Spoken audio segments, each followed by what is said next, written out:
Hello. Now, hello.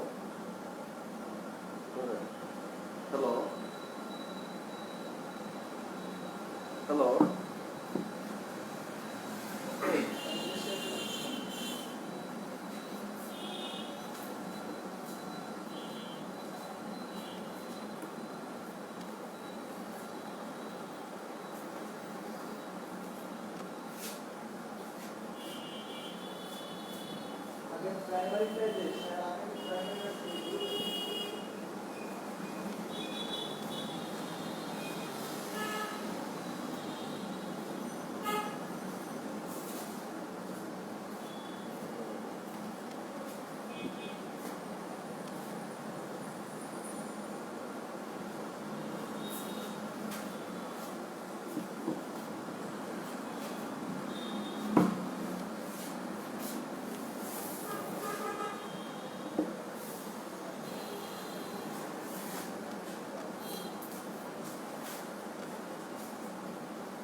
Assalamualaikum.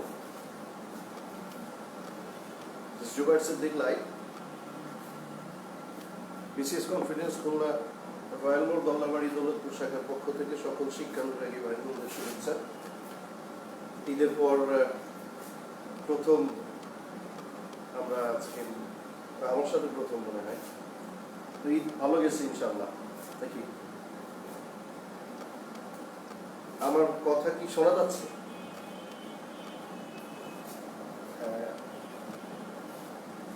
আমার কথা শোনা গেলে জানালে বুঝতে ভালো হতো আর কি।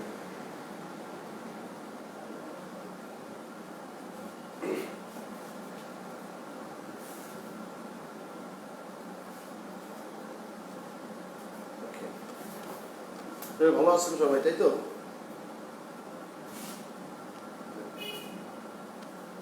অনেক অনেক আনন্দ ফুর্তি মজা বিভিন্ন জিনিসপত্র করা হয়েছে আর কি, তাই না?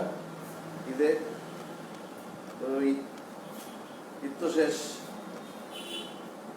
ঈদ শেষ, আবার নিজেদের কাজে ফিরে আসলাম। পড়ালেখা শুরু করে দেন, ভালো করে পড়ে যাতে একটা চাকরি বাকরি হয়ে যায়। আমরা যখন এটা সম্ভবত প্রাইমারি ব্যাচ, যখন আমরা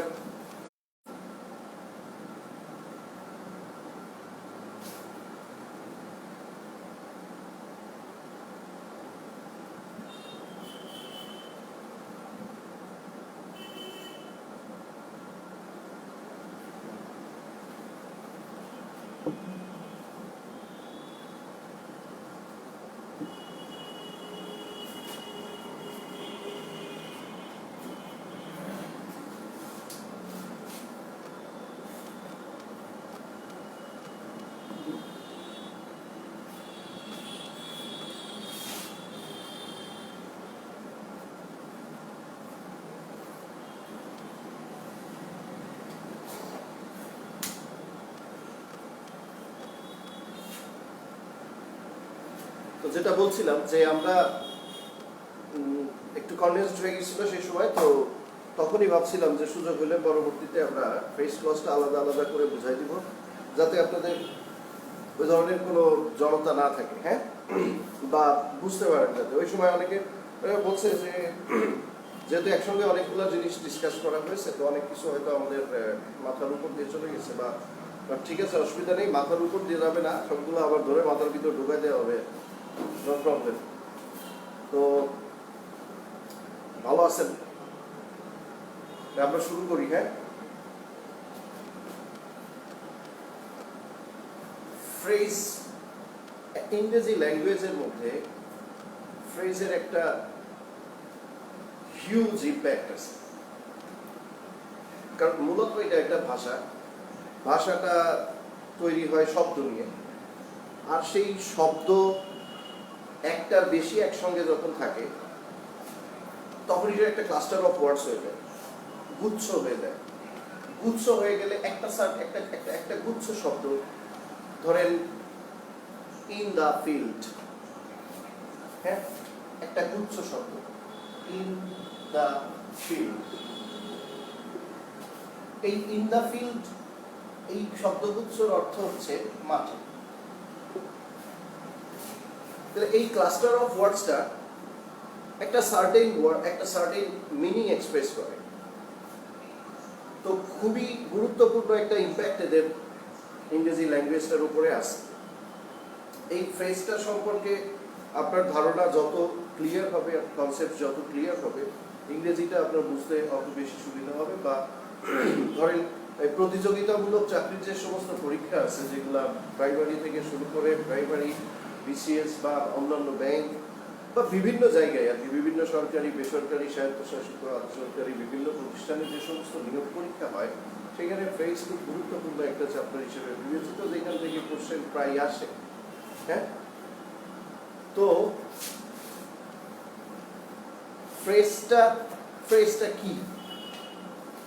ফ্রেজটা হচ্ছে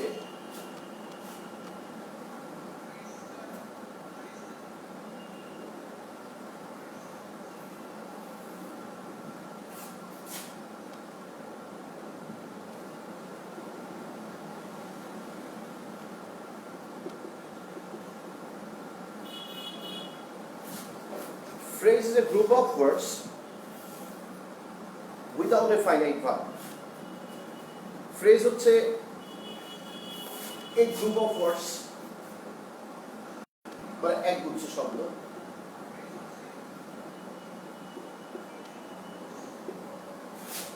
without a finite verb, মানে finite verb ছাড়া।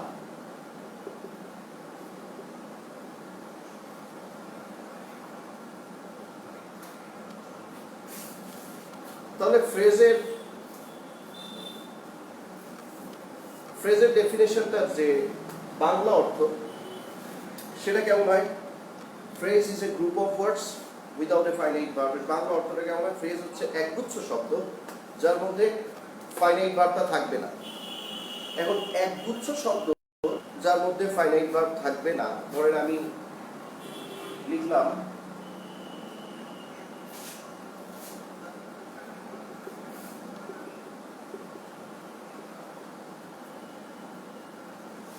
Working in the garden. এবার লিখে আমি যদি আপনার কাছে প্রশ্ন করি যে এটা আদৌ একটা ফ্রেজ কিনা, এখানে কয়টা শব্দ আছে? 1 2 3 4। তাহলে একগুচ্ছ একটার বেশি মানেই ক্লাস্টার হয়ে যায়। হ্যাঁ, যখনই শব্দ সংখ্যা একটার থেকে বেড়ে যাবে তখনই এটা একটা ক্লাস্টার হয়ে যাবে। তাহলে এখানে একটার বেশি শব্দ আছে, 1 2 3 4, তাহলে 4টা শব্দ, তাহলে এটা একটা গ্রুপ আছে। এখন আপনাকে ফ্রেজের সংখ্যায় বলা হচ্ছে যে একগুচ্ছ শব্দ, তাই এখানে একগুচ্ছ শব্দ তো আছে। আবার আরেকটা ইনফরমেশন আছে এখানে যে ফাইনাইট ভার্ব ছাড়া, তাইলে ফাইনাইট ভার্ব ছাড়া যদি হয়, একটা কোশ্চেন আসে যে ফাইনাইট ভার্বটা কি, যেহেতু এইটা ছাড়া। এখানে আমরা একটা ভার্ব কিন্তু আছে, এই শব্দগুচ্ছের মধ্যে একটা ভার্ব কিন্তু আছে, এই যে ওয়ার্কিং, আইএনজি সাফিক্সটা ভার্ব ছাড়া তো অন্য কোনো কিছুর সঙ্গে যোগ হয় না। তাহলে এখানে অবশ্যই একটা ভার্ব আছে।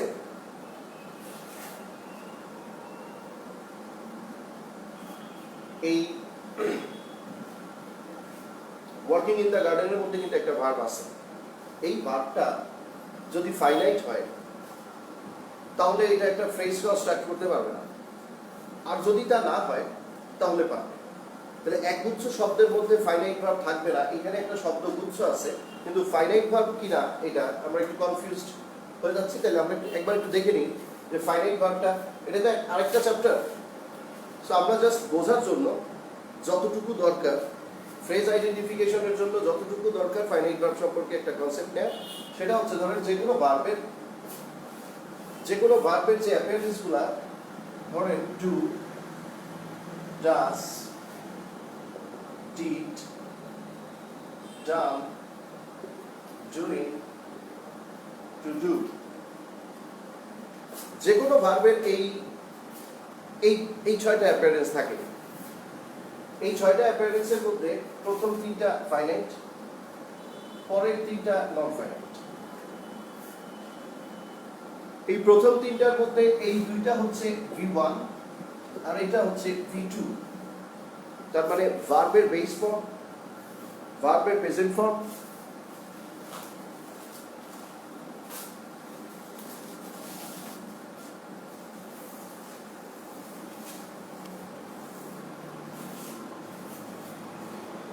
এটা হচ্ছে ভার্বের বেস ফর্ম, এটা প্রেজেন্ট ফর্ম, এটা পাস্ট ফর্ম। ভার্বের বেস ফর্ম আর প্রেজেন্ট ফর্ম নিয়ে হয় V1, এই দুইটাই। আর ভার্বের পাস্ট ফর্মটা হচ্ছে V2। এই V1 আর V2 এরা হচ্ছে ফাইনাইট যে কোনো প্রিন্সিপাল ভার্বের।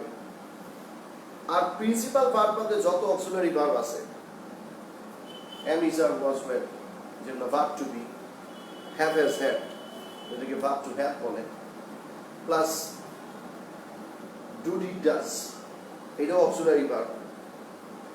Can, could, may, might, shall, should, will, would, যতগুলা মডেল অক্সিলারি আছে সব মিলে অক্সিলারি মানেই finite.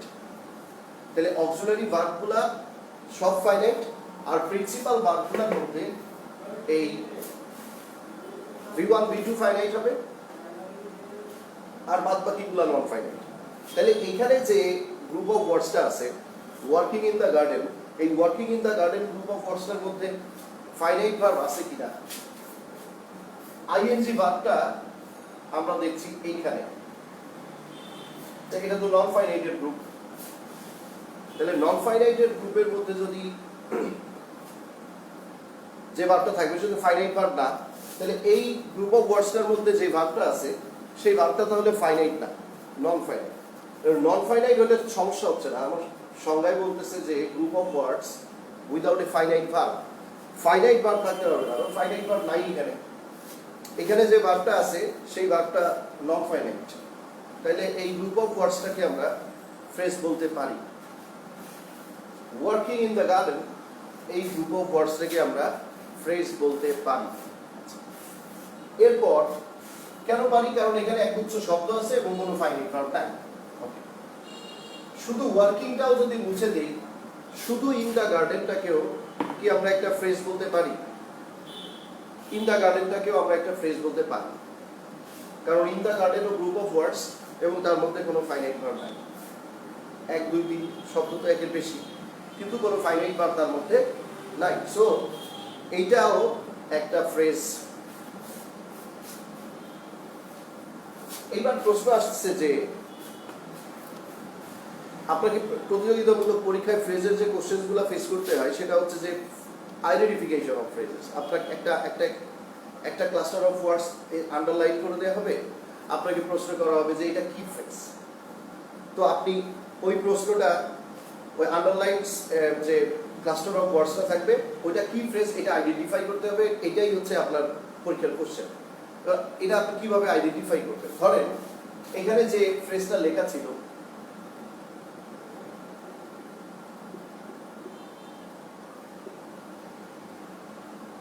Working in the garden, এই ফ্রেজটাকে আমি যদি আপনাকে এখন প্রশ্ন করি যে এই ফ্রেজটা কি ফ্রেজ, তাহলে এই ফ্রেজটা কি ফ্রেজ এটা আপনাকে যদি প্রশ্ন করা হয়, এবার আসে হচ্ছে যে ফ্রেজের, তাহলে ফ্রেজের যে ক্লাসিফিকেশনসটা আছে, এটা তো আমরা ডেফিনেশনটা দেখলাম, এক্সকিউজ মি, এটা তো আমরা ডেফিনেশনটা দেখছি যে এই group of words without a finite verb, এটা হচ্ছে ফ্রেজের ডেফিনেশন।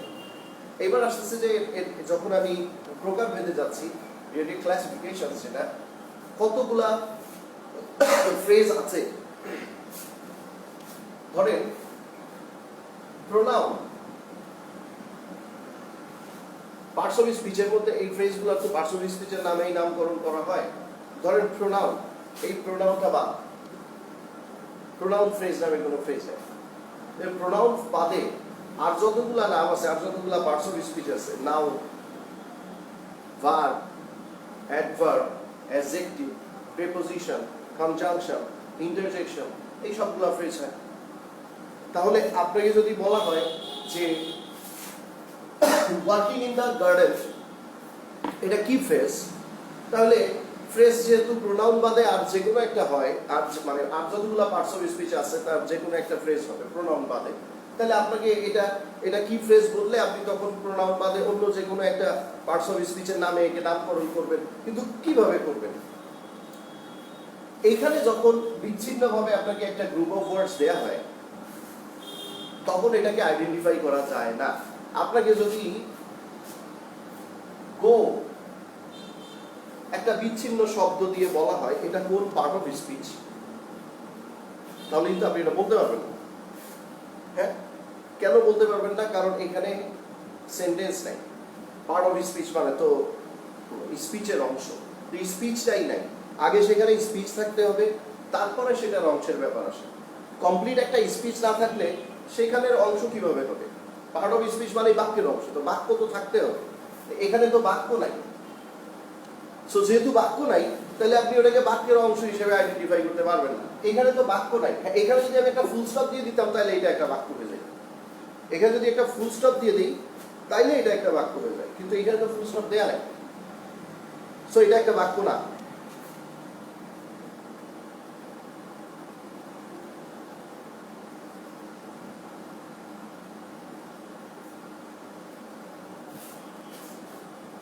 ফুল স্টপ দিলে কিন্তু এটা একটা সেন্টেন্স হয়ে যেত।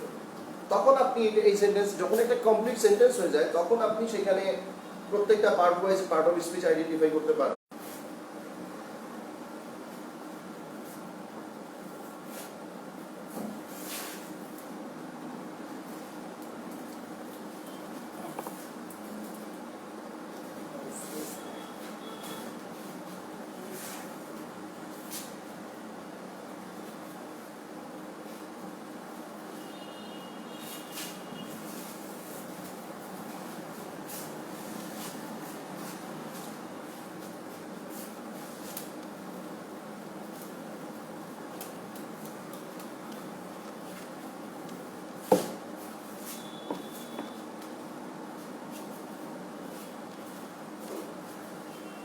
তাহলে ফ্রেজ আইডেন্টিফাই করতে গেলে ফ্রেজটাকে একটা বাক্যের মধ্যে আসতে হবে। হ্যাঁ, বাক্যের মধ্যে না আসলে আমরা এটা কোন পার্টস অফ স্পিচ সেই অনুযায়ী তো ফ্রেজটাকে আইডেন্টিফাই করতে হয়, তো সেটা আমরা করতে পারবো না। এবার আপনি বেসিক সেই সেন্টেন্স স্ট্রাকচারে চলে যান।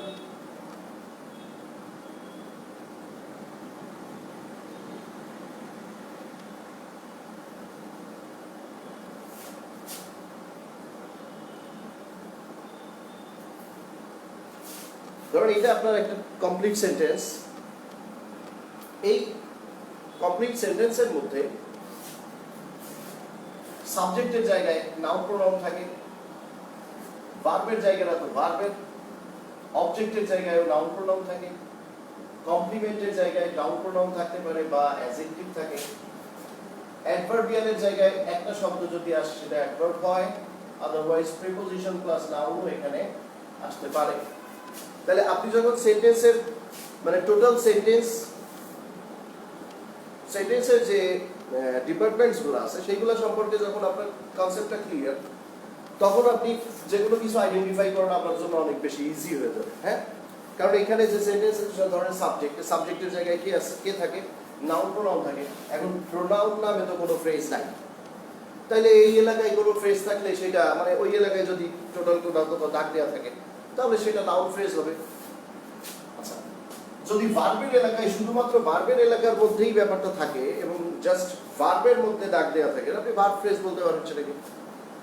এরপরে আপনার সেন্টেন্সে ভার্বের পরে ধরেন অবজেক্ট থাকতে পারে, অবজেক্টের জায়গায় যদি একটা গ্রুপ অফ ওয়ার্ডস থাকে যেটা আন্ডারলাইন করা, তাহলে অবজেক্টের জায়গাটা নাউন প্রোনাউনের। এখন প্রোনাউন ফ্রেজ নামে তো কোনো ফ্রেজ নাই, তাহলে ওই ফ্রেজটাকে আপনি তখন নাউন ফ্রেজ বলতে পারেন।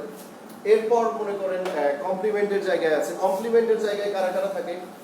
কমপ্লিমেন্টের জায়গায় নাউন প্রোনাউন থাকতে পারে, আবার অ্যাডজেক্টিভও থাকতে পারে, তাহলে প্রোনাউন ফ্রেজ নাই। তাহলে কমপ্লিমেন্টের জায়গায় একটা ফ্রেজ আসলে সেটা নাউন ফ্রেজও হতে পারে, আবার সেটা অ্যাডজেক্টিভ ফ্রেজও হতে পারে। এরপর আপনার অ্যাডভার্বিয়ালের এখানে আছে কি কি দেখেন, এখানে তিনটা জিনিস আছে, এখানে অ্যাডভার্ব আছে, প্রিপোজিশন আছে, নাউন আছে। তার মানে এই এলাকায় এসে একটা ফ্রেজ অ্যাডভার্ব ফ্রেজ হতে পারে, এই এলাকায় এসে একটা ফ্রেজ প্রিপোজিশন ফ্রেজও হতে পারে, আবার নাউন ফ্রেজও হতে পারে। হ্যাঁ, যতগুলা জিনিস যে যে জায়গায় আছে সেই সেই জায়গায় সেই সেই যখন আপনার সেন্টেন্সের স্ট্রাকচারটা ভালোভাবে আপনার মধ্যে ঢুকে যাবে, তখন জিনিসগুলো আইডেন্টিফাই করাটা অনেক বেশি ইজি হয়ে যায়। তো মেইনলি ধরেন যতগুলা প্রোনাউন বাদে যতগুলা পার্টস অফ স্পিচ আছে, প্রোনাউন বাদে পার্টস অফ স্পিচ যে 7টা, সেই 7টার মধ্যে ধরেন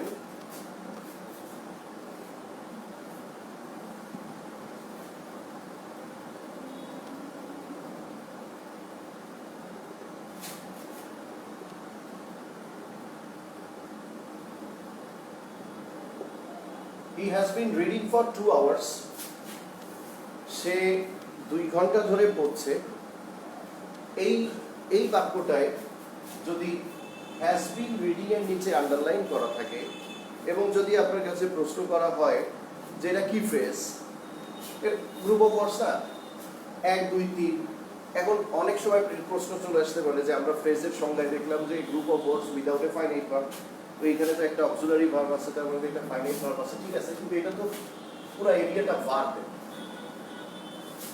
এটা সেন্টেন্স সাবজেক্ট, এই পুরো এরিয়াটা ভার্বের, তারপরে আপনি অ্যাডভার্বিয়ালের এলাকায় চলে যাচ্ছেন।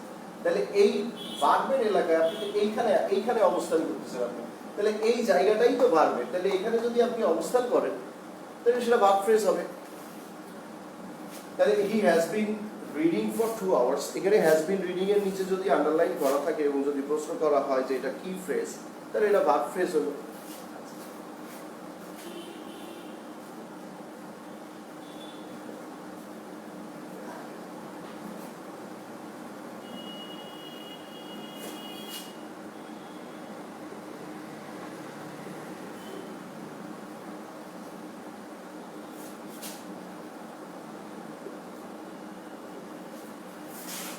আরেকটা সেন্টেন্স লিখলাম, মিস্টার রহিম as well as his friends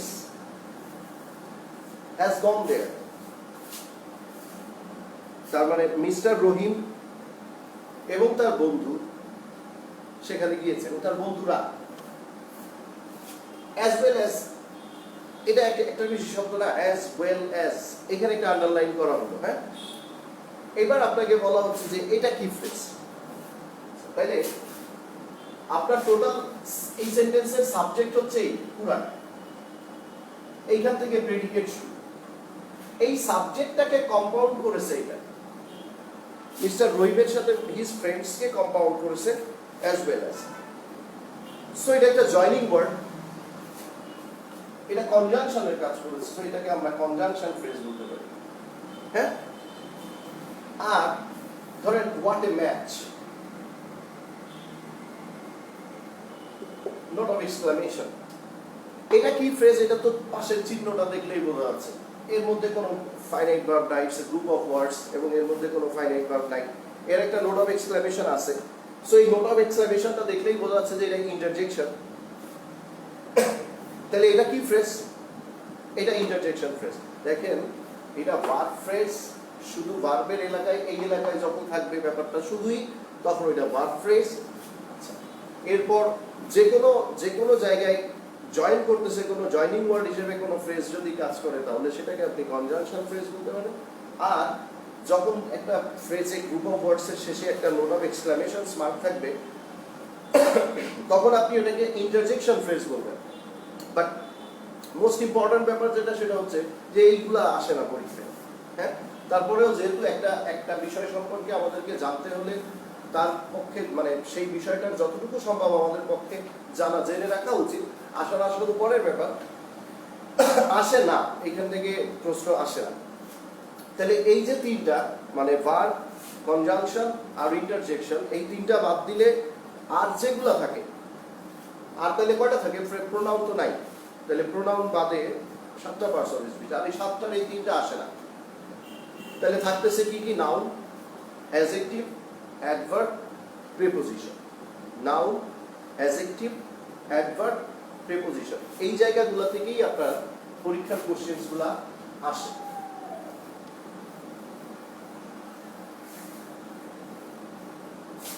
তাহলে নাউন ফ্রেজ, নাউনের জায়গাগুলো কই? ধরেন নাউন ফ্রেজ, একটা ফ্রেজ নাউন ফ্রেজ হতে গেলে, একটা ফ্রেজকে নাউন ফ্রেজ হতে গেলে তাকে হয় এখানে আসতে হবে, নয় এখানে আসতে হবে, না হয় এখানে আসতে পারে, বা এই জায়গাটা আসতে পারে প্রিপোজিশনের পরে। এই যে জায়গাগুলা, এই জায়গাগুলা তো ফিক্সড, এই জায়গায় এরাই থাকে। তাহলে নাউন ফ্রেজ হতে গেলে নাউনকে এই এই জায়গায় আসতে হবে। যদি একটা অ্যাডজেক্টিভ ফ্রেজ হতে হয়, অ্যাডজেক্টিভের যে কাজ, অ্যাডজেক্টিভের কাজ হচ্ছে একটা সেন্টেন্সে স্ট্রাকচারালি অ্যাডজেক্টিভ কমপ্লিমেন্টের এখানে আসতে পারে, আর এছাড়া অ্যাডজেক্টিভের মূল যে কাজটা সেটা হচ্ছে নাউনকে মডিফাই করা। তাহলে নাউন যেখানে যেখানে আসে, ঠিক সেই সেই জায়গায় নাউনের আশেপাশে যারা থাকবে তারা অ্যাডজেক্টিভ ফ্রেজ। অ্যাডভার্ব ফ্রেজ হতে গেলে তাকে এখানে আসতে হবে, ভার্বের পরে। এবার এই ভার্বটা ফাইনাইট হইতে পারে, নন ফাইনাইট ভার্ব হইতে পারে। ভার্বের পরে আসলেই তখন সেটা অ্যাডভার্ব ফ্রেজ হবে, বা ভার্বের পরে আসলো বা অ্যাডজেক্টিভের পরে আসলো, তখন আপনি সেটাকে অ্যাডভার্ব ফ্রেজ বলবেন। তো এই যে জায়গাগুলো একটা সেন্টেন্সের মধ্যে যে যে যে যে ডিপার্টমেন্ট আছে, যে সাবজেক্ট বা অবজেক্ট, এইগুলা সম্পর্কে ক্লিয়ার কনসেপ্ট থাকা মানেই আপনি ইংরেজিতে অ্যাডভান্স থাকতেছেন সব সময়। যে কোনো কিছু আইডেন্টিফাই বলেন, পার্টস অফ স্পিচ আইডেন্টিফিকেশন। আপনারা এবারের 41-এর কোশ্চেন্স হয়তো দেখছেন, 5টা আসছে parts of speech identification. Can you imagine? মানে তাহলে বোঝাই যাচ্ছে যে এখন থেকে খুব বেশি বেসিক্সের উপরে কোশ্চেন্স হবে যে কোনো পরীক্ষায়, যে আপনার মূল যে জায়গাটা, সেই জায়গাটা আপনি এই বিষয়ের যে, ধরেন ইংরেজি, অঙ্ক, যে কোনো বিষয়, যে কোনো বিষয়ের যে মূল ফান্ডামেন্টাল যে নলেজটা, সেটা আপনার আছে কিনা। সো কোশ্চেন্সগুলোও ওই বেসড কোশ্চেন্স হচ্ছে। এইবার বিসিএস এর যে কোশ্চেন্সগুলো হচ্ছে, সেখানে পার্টস অফ স্পিচ আইডেন্টিফিকেশনের উপরেই কোশ্চেন্স 5টা। এটা মানে ব্যাপার যেটা বলে, কারণ এতগুলা কোশ্চেন্স একটা জায়গা থেকে। তো parts of speech is a very basics of English language. So আপনি খুব বেশি বেসিক জায়গাটাতে স্ট্রং কি না খুব বেশি, এটা তারা জাজ করে নিয়ে গেল একটা কোশ্চেন করে। সো আপনি এই জায়গাগুলোতে যদি স্ট্রং থাকেন, একটা সেন্টেন্সের স্ট্রাকচারে যে কোথায় কে থাকে, এই ব্যাপারটার ধারণা যদি আপনার ক্লিয়ার থাকে, তাহলে আপনি যে কোনো কিছু পার্টস অফ স্পিচ আইডেন্টিফিকেশন বলেন, ফ্রেজ বলেন, ক্লজ বলেন, যে কোনো কিছু আইডেন্টিফাই করা আপনার জন্য খুবই সোজা হয়ে যাবে। তার কারণ এই পুরো আইডেন্টিফিকেশনের প্রসেসটাই একই। এইবার ধরেন আমি আপনার একটা সেন্টেন্স লিখলাম,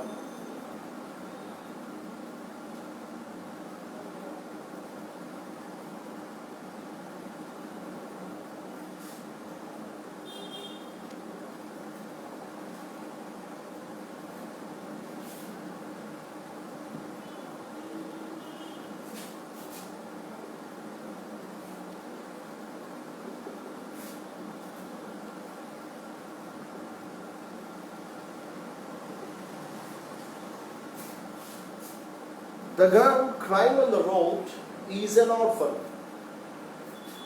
যে বাচ্চাটা রাস্তায় কাঁদছে, বাচ্চাটা একটা এতিম। এইবার এই সেন্টেন্সের মধ্যে যদি আপনাকে এই জায়গাটায় দাগ দেওয়া হয়, the girl crying on the road, এই পুরো জায়গাটায় দাগ দিয়ে আপনাকে যদি বলা হয় যে এটা কি ফ্রেজ, তাহলে এটা কি ফ্রেজ, এই প্রশ্নটা যখনই আপনাকে করা হবে তখন আপনার আনসার করার প্রসেসটা কি হবে? এটা সেন্টেন্সের কোন জায়গায় আছে? প্রথমেই আপনি দেখবেন যে এটা সেন্টেন্সের, মানে এই যে বেসিক যে সেন্টেন্স স্ট্রাকচার, এর কোন জায়গাটায় আছে।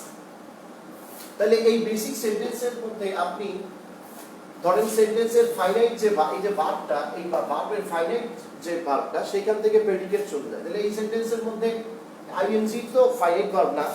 ওই যে আমরা প্রথমে একটা ধারণা নিয়ে নিলাম যখন, যে ফাইনাইটের যে কোনগুলো ফাইনাইট হয়, V1 V2 আর অক্সিলারি গুলো ফাইনাইট। তো এটা তো V1 V2 না, এটা তো এই পাশের তিনটার মধ্যে ছিল, সো এটা নন ফাইনাইট ভার্ব, তাহলে এইখান থেকে প্রেডিকেট হবে না, প্রেডিকেট হবে এইখান থেকে, ইজ অ্যান অরফান। তাহলে ইজ অ্যান অরফান যদি প্রেডিকেট হয়, তাহলে the girl crying on the road, এটা কোন জায়গায় আছে? এই পুরা ফ্রেজটা তাহলে কোথায় আছে? তাহলে এই পুরা ফ্রেজটা একটা সেন্টেন্সের দুইটা অংশ, প্রেডিকেট চলে গেল, তাহলে বাকি থাকে সাবজেক্ট, তাহলে এই পুরা ফ্রেজটা সাবজেক্টের জায়গায় আছে। এই সাবজেক্টের জায়গায় যে ফ্রেজটা আছে, সেই ফ্রেজটাকে আপনাকে যদি বলতে বলা হয় যে এটা কি ফ্রেজ, আপনি দেখেন সাবজেক্টের জায়গায় কি, সাবজেক্টের জায়গায় থাকে নাউন প্রোনাউন। প্রথমেই বলে নেওয়া হলো যে প্রোনাউন নামে তো কোনো ফ্রেজ নাই, তাহলে এটা কি ফ্রেজ হবে?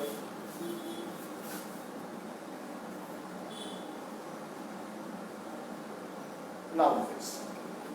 নাউন ফ্রেজ কিভাবে হলো? এটা সাবজেক্টের জায়গায় আছে। হ্যাঁ, এবার 41তম বিসিএস এর ফ্রেজের যে আইডেন্টিফিকেশনের কোশ্চেনটা আসছিল, কোশ্চেনটা পুরোপুরি আমার খেয়াল নাই, তবে এরকম হবে,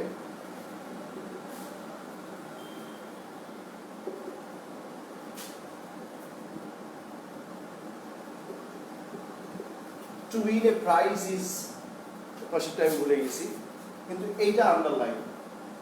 হ্যাঁ, এইটা কি ফ্রেজ এটা জানতে চাওয়া হচ্ছে, এটা জাস্ট 41 বিসিএস এটা আসছে। তাহলে আপনার এই ইংরেজি সেন্টেন্সটা এই ফাইনাইট ভার্ব থেকে প্রেডিকেট অংশ চলে যাচ্ছে, তাহলে বাদ বাকি যে অংশটা থেকে যাচ্ছে সেই অংশটা সাবজেক্টে, এইটা প্রেডিকেট অংশ চলে গেল, বাকি অংশটা সাবজেক্টে, তাহলে সাবজেক্টের জায়গায় যেটা আছে টু উইন এ প্রাইজ, সেটা আন্ডারলাইন করা, তাহলে ওটা তখন কি ফ্রেজ হবে? Noun phrase.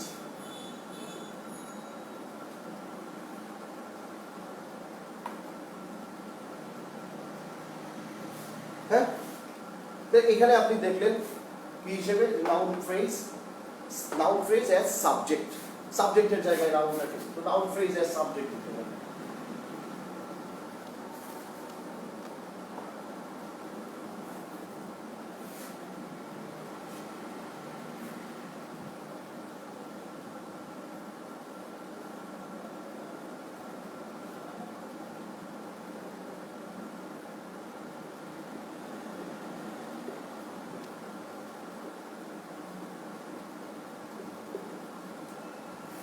ধরেন I love Bangladeshi people, Bangladeshi পিপলের নিচে আন্ডারলাইন করা, so more than one word makes a cluster of words, আর মোর দ্যান ওয়ান ওয়ার্ড থাকা মানেই ওটা তখন ফ্রেজ হয়ে যাচ্ছে।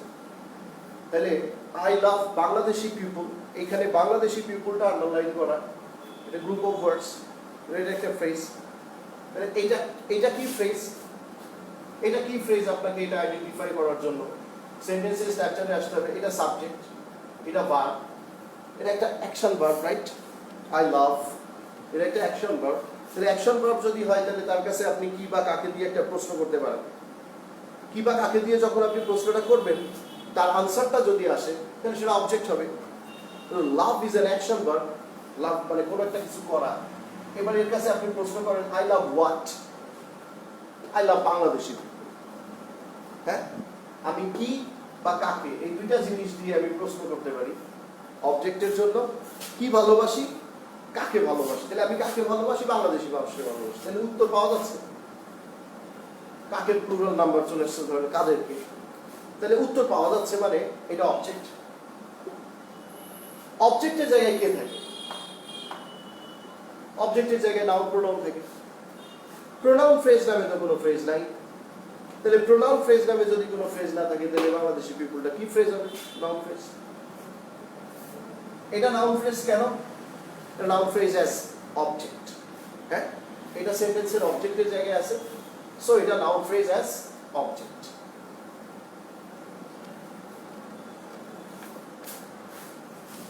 এইবার ধরেন নাউন এই সেন্টেন্সের সাবজেক্ট অবজেক্ট বাদে আর কোন জায়গাটায় আছে? নাউন আছে কমপ্লিমেন্টের জায়গায়। হ্যাঁ, তাহলে কমপ্লিমেন্টের জায়গাটা, কমপ্লিমেন্ট মনে আছে তো? তাই কি মনে থাকে স্যার? সে কি আজকের ব্যাপার, তাই না? এই কি আর মনে আছে?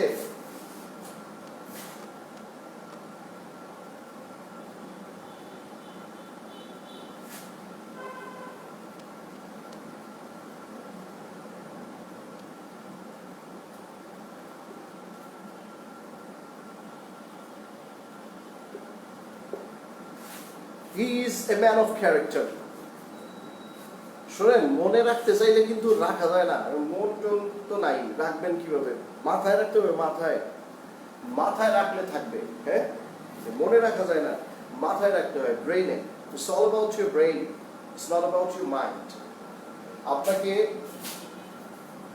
ব্রেইনটাকে অ্যাক্টিভেট করতে হবে সবসময়, তাহলে দেখবেন যে এই সব কিছু আছে। আর আমাদের যে কোনো কিছু ভুলে যাওয়ার পেছনের মূল কারণটা হচ্ছে আমরা চর্চা করি না। চর্চা না করার কারণেই আসলে মূলত আমরা ব্যাপারগুলো ভুলে যাই। বুঝা গেছে? আমাদেরকে চর্চা করতে হবে, চর্চা না করলে কিন্তু মনে থাকবে না। তো ধরেন, he is a man of character, এই সেন্টেন্সের মধ্যে এ ম্যান অফ ক্যারেক্টার আন্ডারলাইন করা আছে। হ্যাঁ, হি is a man of character, এই সেন্টেন্সের মধ্যে এ ম্যান অফ ক্যারেক্টারকে আন্ডারলাইন করা আছে। এবার আপনার কাছে প্রশ্ন করা হচ্ছে যে এটা কি ফ্রেজ? এটা একটা ফ্রেজ না, এ ম্যান অফ ক্যারেক্টার, এটা একটা ফ্রেজ, রাইট? একের বেশি শব্দ, ক্লাস্টার অফ ওয়ার্ডস, তাহলে এটা একটা ফ্রেজ। এবার আপনার কাছে প্রশ্ন করা হচ্ছে যে এটা কি ফ্রেজ। এবার এটা কি ফ্রেজ, এটা আইডেন্টিফাই করতে গেলে তো আপনাকে সেন্টেন্সের যে স্ট্রাকচারটা আছে সেই স্ট্রাকচারে আসতে হবে। স্ট্রাকচারে এসে দেখতে হবে যে এটা আপনি কোথায় আছেন সেন্টেন্সে, আপনি যেই জায়গাটায় আছেন সেই ফ্রেজ হবে। তাহলে আপনি এটা সেন্টেন্সের কোন জায়গা? এটা সেন্টেন্সের, এই সেন্টেন্সের সাবজেক্টকে হি, ফাইন। এই সাবজেক্ট, এই সেন্টেন্সের সাবজেক্ট কি অ্যাক্টিভ? এ কি কিছু করতেছে? হি ইজ, তাহলে তো সাবজেক্ট অ্যাক্টিভ না, তারপরে ও কিছু করতেছে না। তাহলে ও যদি কিছু না করে, সাবজেক্ট যদি অ্যাক্টিভ না হয়, ইনঅ্যাক্টিভ হয়, তাহলে তো তার অবজেক্ট আসার প্রশ্নই আসে না, কারণ সে তো কিছু করেই না। অবজেক্টটা হচ্ছে সাবজেক্ট যেটা করে। তো সাবজেক্ট যদি কিছু নাই করে, তাহলে তার অবজেক্ট তো আসার প্রশ্ন আসছে না। তাহলে এইখানে যে ভার্বটা আছে ইজ, এটা তো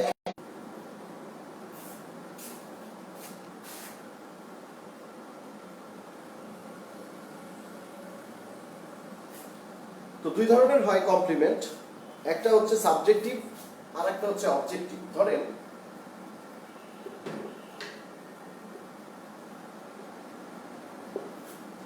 হি ইজ এ স্টুডেন্ট, এই হি ইজ এ স্টুডেন্ট সেন্টেন্সটার মধ্যে এই হিটাই তো স্টুডেন্ট।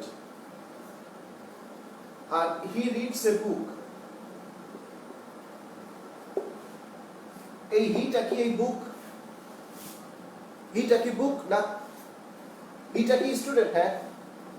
তাহলে যখন হিটা বুক না, তখন এটা কমপ্লিমেন্টও না, এটা অবজেক্ট। আর যখন এই হিটাই স্টুডেন্ট, তখন এটা কমপ্লিমেন্ট। তাইলে এটা হচ্ছে সাবজেক্টিভ কমপ্লিমেন্ট, এটা উপরেরটা, কারণ এই স্টুডেন্টটা হি। আরেকটা আছে অবজেক্টিভ কমপ্লিমেন্ট।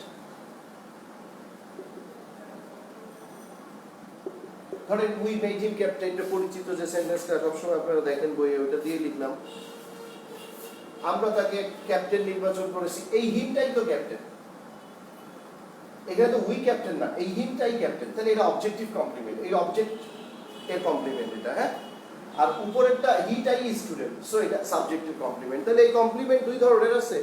এই দুই ধরনের কমপ্লিমেন্টের যদি কোনো একটা ধরনের মধ্যেও পড়ে, তাহলে কমপ্লিমেন্ট। আচ্ছা, এইবার অবজেক্ট যেহেতু পাচ্ছি না, অবজেক্ট যেহেতু হচ্ছে না, তার কারণ হচ্ছে ভার্বটা অ্যাকশন ভার্ব না, এখানে একটা বিং ভার্ব আছে, এখানে কোনো অ্যাক্টিভ ভার্ব নাই, যার কারণে এখানে অবজেক্ট পাওয়ার কোনো সম্ভাবনা নাই। এখানে একটা বিং ভার্ব আছে, তাহলে বিং ভার্বের পরে এখানে কমপ্লিমেন্ট থাকতে পারে যদি আমরা দেখি যে সাবজেক্টটাই ওইটা। তো বলছে he is a man of character, তাহলে একজন চরিত্রবান মানুষ সে, তাহলে হিটাই তো a man of character, right? হিটাই তো এ ম্যান অফ ক্যারেক্টার। তাহলে হিটাই যদি এ ম্যান অফ ক্যারেক্টার হয়, তাহলে এটা কমপ্লিমেন্ট, এইটাই তো এ ম্যান অফ ক্যারেক্টার। তাহলে এইবার এই কমপ্লিমেন্টের জায়গায় আমরা যদি দেখি যে এই কমপ্লিমেন্টের জায়গায় কে কে থাকে, এই কমপ্লিমেন্টের জায়গায় নাউনও থাকে, অ্যাডজেক্টিভও থাকে। যখন একটা মাস্টার ওয়ার্ড নাউন থাকে, তখন ওই কমপ্লিমেন্টটা নাউনের মধ্যে চলে যায়। যেমন ধরেন, হি ইজ গুড, এই হি ইজ গুড, এই সেন্টেন্সটার মধ্যে এই গুডটা কমপ্লিমেন্ট, কারণ হিটাই গুড। কিন্তু এই গুডটা হি সম্পর্কে একটা অ্যাডিশনাল বা ফার্দার ইনফরমেশন প্রোভাইড করে যে হিটা কেমন, হিটা ভালো। তাহলে নাউন বা প্রোনাউনের দোষ, গুণ, অবস্থা, সংখ্যা, পরিমাণ এগুলা যারা প্রকাশ করে তারা বিশেষণ বা অ্যাডজেক্টিভ। এই কারণে এই গুডটা অ্যাডজেক্টিভ। তাহলে কমপ্লিমেন্ট তো এটা তো জায়গাটা তো কমপ্লিমেন্টের, কিন্তু এখানে কমপ্লিমেন্টের জায়গায় আমরা এই যে দেখতে পাচ্ছি নাউন, প্রোনাউন বা অ্যাডজেক্টিভ থাকে। তাহলে এই জায়গাটা তো কমপ্লিমেন্টের, এইখানে কে আছে, এইখানে অ্যাডজেক্টিভ আছে। হ্যাঁ, গুডটা এই যে প্রোনাউনের মডিফায়ার, নাউন প্রোনাউনকে মডিফাই করলেই সে অ্যাডজেক্টিভ হয়ে যায়। তাহলে এখানে গুডটা এই প্রোনাউন হি সম্পর্কে একটা বাড়তি ধারণা দিচ্ছে বলে এটা অ্যাডজেক্টিভ হচ্ছে। এবার এখানে যদি আমি এই হি ইজ এর গুডের আগে একটা এ আর এই গুডের পরে একটা বয় দিয়ে দেই, হ্যাঁ, হি ইজ এ গুড বয়, যখনই এটা দিয়ে দিলাম তখন এ গুড বয় পুরো ব্যাপারটার মধ্যে এই যে নাউন চলে আসলো না, নাউন এসে যাওয়াতে কিন্তু পুরো কমপ্লিমেন্টের এরিয়াটা নাউনের আন্ডারে চলে গেছে। নাউন এসে গেলেই পুরো এরিয়াটা নাউনের আন্ডারে চলে যাবে। এই গুড বয় এটা কিন্তু নাউন, এইটাকে আপনি অ্যাডজেক্টিভ ফ্রেজ বলতে পারবেন না, এটা কিন্তু নাউন ফ্রেজ। ঠিক একইভাবে উপরের যে সেন্টেন্সটা আছে, হি is a man of character, এই নাউন চলে আসার কারণে এ ম্যান অফ ক্যারেক্টার পুরা ফ্রেজটা কমপ্লিমেন্টের জায়গায় এই পুরা ফ্রেজটা তখন নাউন ফ্রেজ হয়ে যাবে। যদি এরকম হয়, she is very intelligent, তাহলে এটা একটা ফ্রেজ। হ্যাঁ, এই ফ্রেজটা ভেরি ইন্টেলিজেন্ট, এটা এটা এটা অত্যন্ত মেধাবী, এই ফ্রেজটা কিন্তু she এর মডিফায়ার। তাহলে কমপ্লিমেন্ট, শিটাই ভেরি ইন্টেলিজেন্ট, তাই না? তাহলে কমপ্লিমেন্টের জায়গাতেই কিন্তু আছে ব্যাপারটা, এই শিটাই ভেরি ইন্টেলিজেন্ট কমপ্লিমেন্টের জায়গাতেই আছে। এবার আপনি আইডেন্টিফাই করার সময় কমপ্লিমেন্টের জায়গায় তো দুইটা জিনিস থাকে, একটা নাউন একটা অ্যাডজেক্টিভ। আইডেন্টিফাই করার সময় আপনি কিভাবে এটাকে আইডেন্টিফাই করবেন, এটা নাউন না এটা অ্যাডজেক্টিভ? ভেরি ইন্টেলিজেন্ট এটা তো এই শি সম্পর্কে মডিফাই করতেছে, তাহলে এটা অ্যাডজেক্টিভ। এবং দেখেন এর মধ্যে কোনো নাউন আসে নাই কিন্তু। সো ভেরি ইন্টেলিজেন্ট ফ্রেজটাকে কি ফ্রেজ বলতে গেলে আপনার যদি প্রশ্ন করা হয় আপনি বলবেন এটা অ্যাডজেক্টিভ অ্যাজ কমপ্লিমেন্ট। হ্যাঁ, কিন্তু এই শি ইজ ভেরি ইন্টেলিজেন্ট এর আগে, ভেরির আগে একটা এ আর এই ইন্টেলিজেন্টের পরে একটা গার্ল দিয়ে দিলাম, তাহলে এবার সেন্টেন্স কি হয়ে গেল, she is a very intelligent girl. এখন কিন্তু এই পুরা এটা কমপ্লিমেন্টই আছে, তাই না? কারণ এই শিটাই তো ভেরি ইন্টেলিজেন্ট গার্ল, কিন্তু এই যে নাউন চলে আসছে না এর মধ্যে, এখন কিন্তু আপনি এটাকে আর অ্যাডজেক্টিভ ফ্রেজ বলতে পারবেন না, এটা নাউন ফ্রেজ অ্যাজ কমপ্লিমেন্ট। হ্যাঁ, কারণ এই যে নাউন চলে আসছে, সো এটা নাউন ফ্রেজ অ্যাজ কমপ্লিমেন্ট। তাহলে কমপ্লিমেন্টের জায়গায় নাউন থাকে, সেই জায়গায় যদি ফ্রেজ থাকে, গ্রুপ অফ ওয়ার্ডস থাকে, এবং সেই গ্রুপ অফ ওয়ার্ডস এর মধ্যে নাউন চলে আসলে আপনি ধরে নেবেন যে ব্যাপারটা নাউনের হয়ে গেছে। হ্যাঁ, কমপ্লিমেন্টের এরিয়াতে নাউন চলে আসলে তখন ওইটা নাউন ফ্রেজ হয়ে যায়। তাহলে আপনি নাউন ফ্রেজ অ্যাজ সাবজেক্ট দেখলেন, নাউন ফ্রেজ অ্যাজ অবজেক্ট দেখলেন, নাউন ফ্রেজ অ্যাজ কমপ্লিমেন্ট দেখলেন।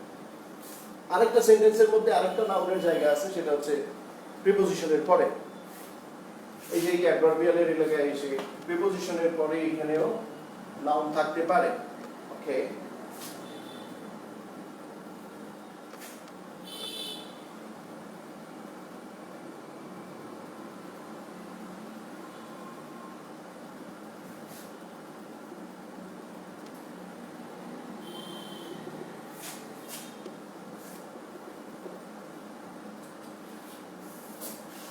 এবার আমি একটা সেন্টেন্স লিখেছি, it depends on his managing skill. It depends on his managing skill, তার মানে এটা তার ব্যবস্থাপনা দক্ষতার উপরে নির্ভর করছে। It depends on his managing skill. এই সেন্টেন্সটা এবার আমি অ্যানালাইসিস করবো। হ্যাঁ, প্রথমে ধরেন আমি আপনাকে বললাম যে এই হিজ ম্যানেজিং স্কিল, এটা একের বেশি শব্দ, এ ক্লাস্টার অফ ওয়ার্ডস। এই হিজ ম্যানেজিং স্কিল একের বেশি শব্দটার এখানে একটা আন্ডারলাইন করা আছে। আপনাকে বলতে হবে যে এইটা কি ফ্রেজ। ওকে, এটা কি ফ্রেজ বলতে গেলে ওই যে যেখানেই দাগ থাক কোনটা কি ফ্রেজ এটা বলতে গেলে আপনাকে আসতে হবে এই সেন্টেন্সের স্ট্রাকচারে। আপনি মানে ট্রুলি স্পিকিং যদি এই বেসিক এই স্ট্রাকচারটা যদি আপনার মাথার মধ্যে গেঁথে যায়, আপনি যদি টোটালি বুঝতে পারেন যে এই স্ট্রাকচারটা দিয়ে আমি কি বোঝাইতে চাই, ক্লাসে বলেন বা যে যেখানে যেখানে ক্লাস করেছেন, অনলাইনে করেন আর আপনি অফলাইনে আমাদের বিশেষ কনফারেন্সের ক্লাসরুমে করেন, যেখানেই করেন, আপনি হয়তো লক্ষ্য করছেন যে অলমোস্ট ইন এভরি ক্লাসে ঢুকেই আমি উপরে এই স্ট্রাকচারটা লিখি। এই স্ট্রাকচারটা এইখানে লিখতে লাগে 2 মিনিট, আর সেটা আপনাকে বোঝাইতে লাগে একটা ক্লাস। কিন্তু এই স্ট্রাকচারটা এই বোর্ডে লিখতে পারা এবং সেটা আপনাকে টোটালি বুঝাই দিয়ে একটা ইংরেজি সেন্টেন্স আপনার মধ্যে ঢুকাই দেওয়ার জন্য আমার লাগছে 7 বছর। হ্যাঁ, শুধু এখানে এসে লিখতে লাগে 2 মিনিট এখানে, আর সেটা আপনাকে বোঝাই দেওয়ার পুরো স্ট্রাকচারটা আপনাকে বোঝাই দেওয়ার জন্য একটা ক্লাস যথেষ্ট। মানে যথেষ্ট তো হয় না, বাট ইটস ওকে, ফাইন। বাকি আপনি কনসেন্ট্রেট করে হয়তো বুঝে নিতে পারবেন। কিন্তু এই মানে এই নো টাইমের জিনিসটা, যেটা লিখতে লাগে 2 মিনিট, বোঝাইতে লাগে 1.5 ঘন্টা, সেই জিনিসটা টোটালি অর্গানাইজ করে এই বোর্ডে নামাইতে আমার লাগছে 7 বছর। সো আপনি এই স্ট্রাকচারটা যদি আপনার মাথার মধ্যে গেঁথে যায়, আপনি যদি প্রপারলি এটা বুঝতে পারেন যে ইংরেজি সেন্টেন্সের যে বেসিক যে স্ট্রাকচারটা, এর প্রত্যেকটা ডিপার্টমেন্ট কি, তাইলে কিন্তু আপনি ইংরেজিতে আর আপনার কোনো সমস্যা থাকবেই না। কারণ এর মধ্যেই পড়ে যাবে সবকিছু, আপনাকে শুধু এটা বুঝতে হবে। তাহলে এইখানে আপনাকে হিজ ম্যানেজিং স্কিলের নিচে আন্ডারলাইন করা আছে এবং আপনাকে বলছে যে এটা কি ফ্রেজ। হিজ ম্যানেজিং স্কিল, এটা কি ফ্রেজ, এটা এবার আমরা আইডেন্টিফাই করতে যাব। What's the process, the very same process. এইখান থেকে আমরা শুরু করব, একই পন্থা, একই। There is no variations or no difference in the processes. আপনাকে যাই পার্সন স্পিড আইডেন্টিফাই করতে বলুক, ক্লজ আইডেন্টিফাই করতে বলুক, ফ্রেজ আইডেন্টিফাই করতে বলুক, যাই বলুক, আপনার যাত্রা হবে এখান থেকে। তাহলে আপনি এই সেন্টেন্সের সাবজেক্টকে ইট গেল, এটা সাবজেক্ট গেল। এরপর এই সেন্টেন্সের ভার্বকে ডিপেন্ডস। তার মানে আপনি ধরেন এখন আপনি এই জায়গাটায় অবস্থান করতেছেন ভার্বে। এবার ভার্বের ওইখানে এসে আপনাদেরকে যে ক্লাসে আমি বলে দিয়েছিলাম যে, বা সবসময় তো ক্লাসে এগুলো আপনাদের বলা হয়েছে যে ভার্বের এখানে এসে প্রথমেই আপনি দেখে নেবেন কি, যে ভার্বটার মধ্যে অ্যাকশন আছে না নাই। তার মানে ভার্বটা অ্যাক্টিভ না বিং, ভার্বটা অ্যাক্টিভ না বিং। এখানে যে ভার্বটা আছে ডিপেন্ডস, এটা কি ভার্ব? ডিপেন্ডস ভার্বটা অ্যাক্টিভ না বিং, এর মধ্যে অ্যাকশন আছে না নাই? এর মধ্যে অ্যাকশন আছে, নির্ভর করে, এটা একটা অ্যাকশন ভার্ব। আচ্ছা, তাহলে অ্যাকশন ভার্ব যদি হয়, তাহলে আমি এর কাছে কি বা কাকে দিয়ে প্রশ্ন করে, অ্যাকশন ভার্ব যদি হয় তাহলে আমি এর কাছে কি বা কাকে দিয়ে প্রশ্ন করে অবজেক্ট পেতে পারি, রাইট? যেহেতু এটা অ্যাকশন ভার্ব, আপনি প্রশ্ন করেন কি নির্ভর করে, নাই, উত্তর আছে। এপাশে তো আছে অন হিজ ম্যানেজিং স্কিল, মানে তার ব্যবস্থাপনা দক্ষতার উপর। কি নির্ভর করে তার ব্যবস্থাপনা দক্ষতার উপর, হইল না। আচ্ছা, কাকে নির্ভর করে? কাকে নির্ভর করে তার ব্যবস্থাপনা দক্ষতার উপর, হয় নাকি? তাহলে আপনি কি বা কাকে দিয়ে প্রশ্ন করে উত্তর পাচ্ছেন না। ওয়ারাস ভার্বটা অ্যাকশন ভার্ব, অ্যাকশন ভার্ব, কিন্তু কি বা কাকে দিয়ে প্রশ্ন করে উত্তর পাচ্ছেন না, মানে অবজেক্ট নাই। অ্যাকশন ভার্বের অবজেক্ট না থাকলে কমপ্লিমেন্টও থাকে না। অ্যাকশন ভার্বের যদি অবজেক্ট না থাকে তাহলে তার কমপ্লিমেন্টও থাকে না। তাহলে এই দুই এরিয়াই নাই, অবজেক্ট কমপ্লিমেন্ট দুইটা এরিয়াই নাই। তাহলে আপনি এবার তাহলে সেন্টেন্সের কোন এরিয়াতে যাচ্ছেন? বাকি আছে এটা। তাহলে আপনি অ্যাডভার্বিয়ালের এরিয়ায় যাচ্ছেন। এবার এই অ্যাডভার্বিয়ালের এরিয়ায় বলছে যে এখানে একটা সিঙ্গেল ওয়ার্ড যদি থাকে তাহলে সেটা সিঙ্গেল ওয়ার্ড অ্যাডভার্ব হয়, যেটাই থাকুক। আর যদি মোর দ্যান ওয়ান ওয়ার্ডস সেখানে চলে আসে তাহলে স্ট্রাকচারটা প্রিপোজিশন প্লাস নাউন হয়। তার মানে in most of the cases, ধরেন একটা টোটাল কেসকে যদি 100 করা হয় তাহলে এখানে এক একটা সেন্টেন্সের এই স্ট্রাকচারের জন্য যা যা এখানে দেয়া আছে তা 97 এনকম্পাস করে ফেলে। কি বলেছি? পুরা ব্যাপারটাকে যদি 100 হিসেবে ধরা হয়, ধরেন আপনি অ্যাডভার্বিয়ালের আপনার একটা প্রশ্ন আসলো, স্যার অ্যাডভার্বিয়ালের এলাকাটা ইজ ইট সাফিসিয়েন্ট, এরকম একটা কোশ্চেন আসতে পারে। সাবজেক্টিভ এলাকা ইজ ইট সাফিসিয়েন্ট, এরকম একটা কোশ্চেন যদি আপনার আসে, তাহলে ধরেন অ্যাডভার্বিয়াল বলে না, পুরা এই সেন্টেন্সের যে স্ট্রাকচার, এই স্ট্রাকচারের ব্যাপারে যদি আপনার এরকম একটা কোশ্চেন আসে যে স্যার ইজ ইট সাফিসিয়েন্ট, তাহলে আমি তখন বলবো সাফিসিয়েন্সির পুরা ব্যাপারটা যদি 100 হয়, তাহলে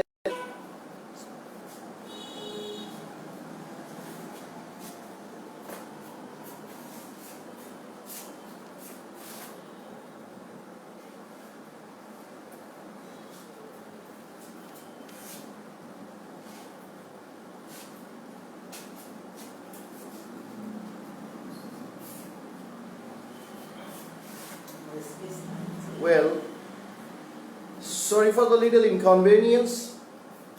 এইগুলা ব্যাপারটা যখন পুরোপুরি ব্যক্তি আমার উপর নির্ভর করে না, তখন এরকম আনএক্সপেক্টেড কিছু হইতে পারে। আসলে ইট ক্যান হ্যাপেন, কারণ এখন যা হচ্ছে এর পুরোটা আমি কন্ট্রোল করতেছি না আসলে। হ্যাঁ, এর ইনস্ট্রুমেন্টাল ব্যাপার আছে, অ্যাক্সেসরিজের ব্যাপার আছে, নেটওয়ার্কসের ব্যাপার আছে, অনেকগুলা ব্যাপার এখানে আছে।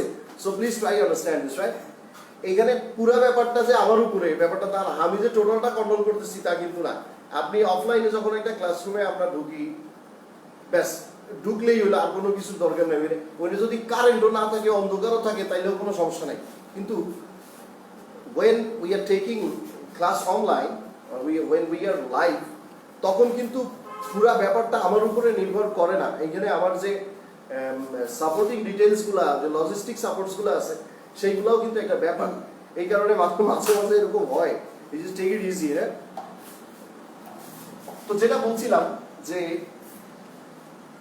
আপনার যদি প্রশ্নটা এরকম আসে যে টোটাল একটা ধরুন সেন্টেন্স স্ট্রাকচারের সম্পর্কে আপনাকে বলে দিলাম, যে আপনার যদি প্রশ্নটা এরকম আসে যে স্যার ইজ ইট সাফিসিয়েন্ট, তাহলে আমি আপনাকে বলবো সাফিসিয়েন্সির টোটাল লিমিটস রেঞ্জটা যদি 100 হয়, তাহলে অবভিয়াসলি এখানে 97 or 98 out of 100% আছে এখানে। হ্যাঁ, আচ্ছা, তাহলে এইবার আপনি ইট সাবজেক্ট হইল, এরপর ভার্ব ডিপেন্ডস, ভার্বটা অ্যাক্টিভ ভার্ব ছিল।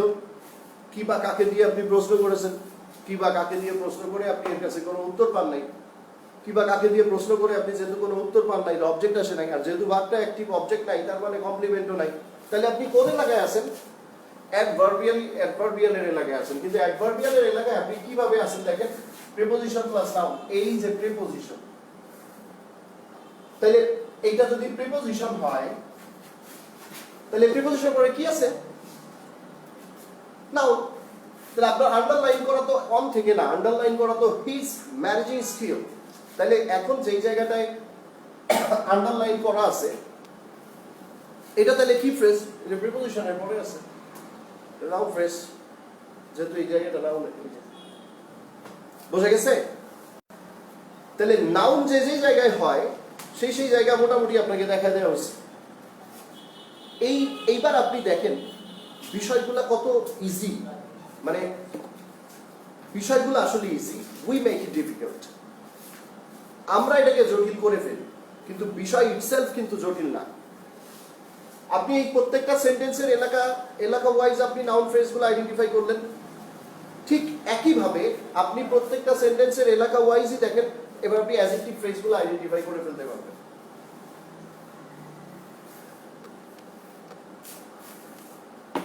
যেহেতু আমি প্রথমেই বলে নিয়েছি যে কনজাংশন, ইন্টারজেকশন, ভার্ব, এই তিন ফ্রেজ থেকে কোশ্চেন আসে না। প্রোনাউন ফ্রেজ নামে কোনো ফ্রেজ নাই, থাকে বাকি তাইলে নাউন, অ্যাডভার্ব, অ্যাডজেক্টিভ আর প্রিপোজিশন। নাউন ফ্রেজ সম্পর্কে আপনার টোটালি একটা ধারণা এখন হয়েছে যে নাউন একটা ইংরেজি সেন্টেন্সের যে জায়গায় থাকে, সেই জায়গায় ক্লাস্টার অফ ওয়ার্ডস নিয়ে যদি সে থাকে, তাহলে সে নাউন ফ্রেজ হবে। এইবার আপনি তাহলে আসেন অ্যাডজেক্টিভ ফ্রেজটা। অ্যাডজেক্টিভ জিনিসটা কি? অ্যাডজেক্টিভ জিনিসটাই হচ্ছে যে নাউন বা প্রোনাউনকে মডিফাই করে, নাউন প্রোনাউনের মডিফায়ার। ওকে, অ্যাডজেক্টিভের কাজ এইটুকুই। অ্যাজেক্টিভ শুধুই নাউন প্রোনাউনকে মডিফাই করে, অ্যাজেক্টিভের আর কারোর সঙ্গে কোনো রিলেশন নেই। আচ্ছা এইবার তাহলে এই যে সাবজেক্ট অংশের নাউনটা ধরেন